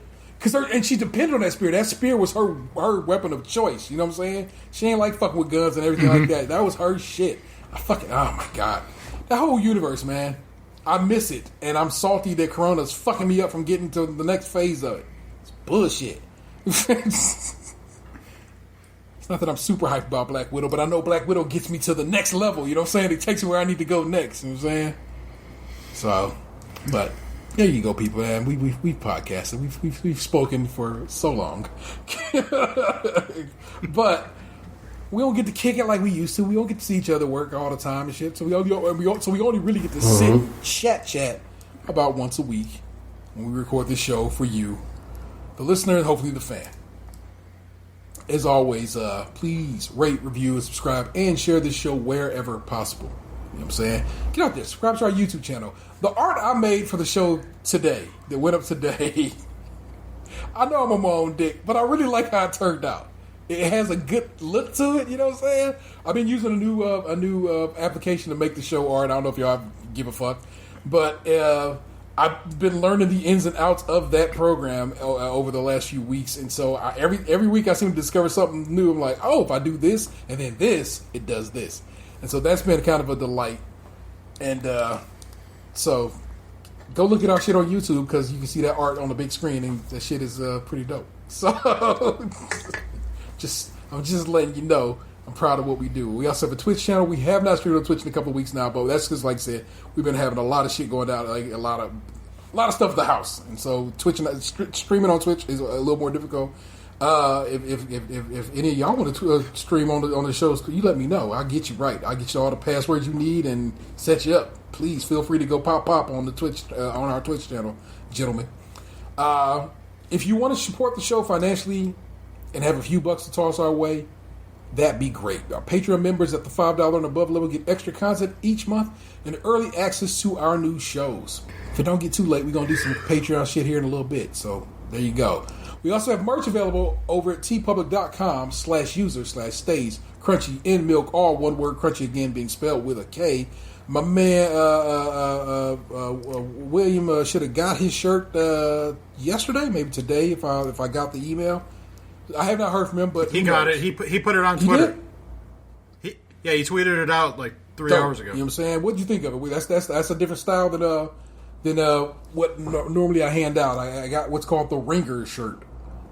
I just cleared the notification. I didn't look at it, but like, well, it was him tweeting that he got the shirt. Like I'm like message received in my mind. Like I was hopping on to start recording this. Oh, like, too good. I wasn't doing a lot of secretary work. I like the way that looks. I wish he would have had it on his chest, but I do kind of like the way that looks. Like I said, that's just. So dude is always out there, you know what I'm saying, doing the damn thing, support. I need to get our patrons some shirts too, so I have their addresses. I just need to get them, get their sizes and get them some shirts ordered too, because got to show love to the patrons. So another reason to be a patron, while we are still small in that regard, I can probably put you on with a shirt. You know what I'm saying? So get in now. You might be able to get down with the get down. We have a phone number, so if you feel like it, give us a call. It's 216-302-8-POD, 216-302-8763. We'd love to hear from you. We'd love to play your voicemail on the show, because I think that would be a fun and a good time to be had. That's my man, Tatum216. He's so dope. He's been tweeting a bit. Oh. Yeah, you've been on there. I mean, I'm surprised. I did tweet like 3 times. That's a lot for you, though. Maybe. Maybe I'll tweet tomorrow 3 more times. But he does tweet. And I think and it's always something interesting or funny or a complaint against big industry, and I'm fuck with that. Oh yeah, that's mostly what I use it for. I am tired of when I go to Panera Bread and my Asiago bagel tastes like cinnamon. That's so stupid. I hate that. Like, please don't put. I'm looking at the picture of the shirt he tweeted out.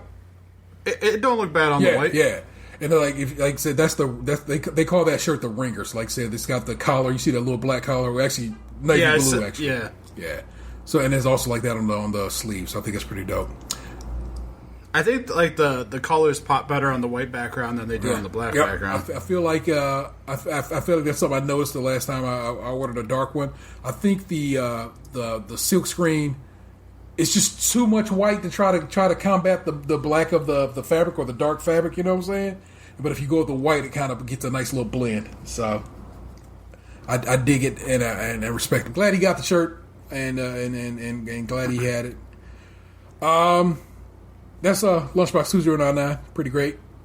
Saying I try. He came to this show directly out of both work and fantasy football. So respect due to him for that, because I know how hard he's worked this week. So thank you for that, sir. He's the OG of the podcast. Thank you for not being mad that I was 15 minutes late. Actually, it ended up being like 20 minutes late. That literally gave me time to get my notes in order and talk to Gabriel a little bit to make sure his setup was working today, because he had to do his setup a little different. So it all worked out to the good. Yeah. Just a tad. Oh, I mean, in reality, like, you're usually like 10 minutes late. So if anything, I was only 10 minutes late. 5 minutes, relatively like 5 minutes early. It's what it takes to get a show together, people. I have to literally. Anyway, don't worry about it. That's my man Gabe. He's the illest. I love him to death. It's my man. He looks so tired today, and I'm worried about his health and well being. I'm at the fucking like. I just want to hug him. Sleep. Poor guy. I am the Understander 713. You've just been podcasting. I know you loved it. Peace. Hey, what happened to you? You used to be beautiful.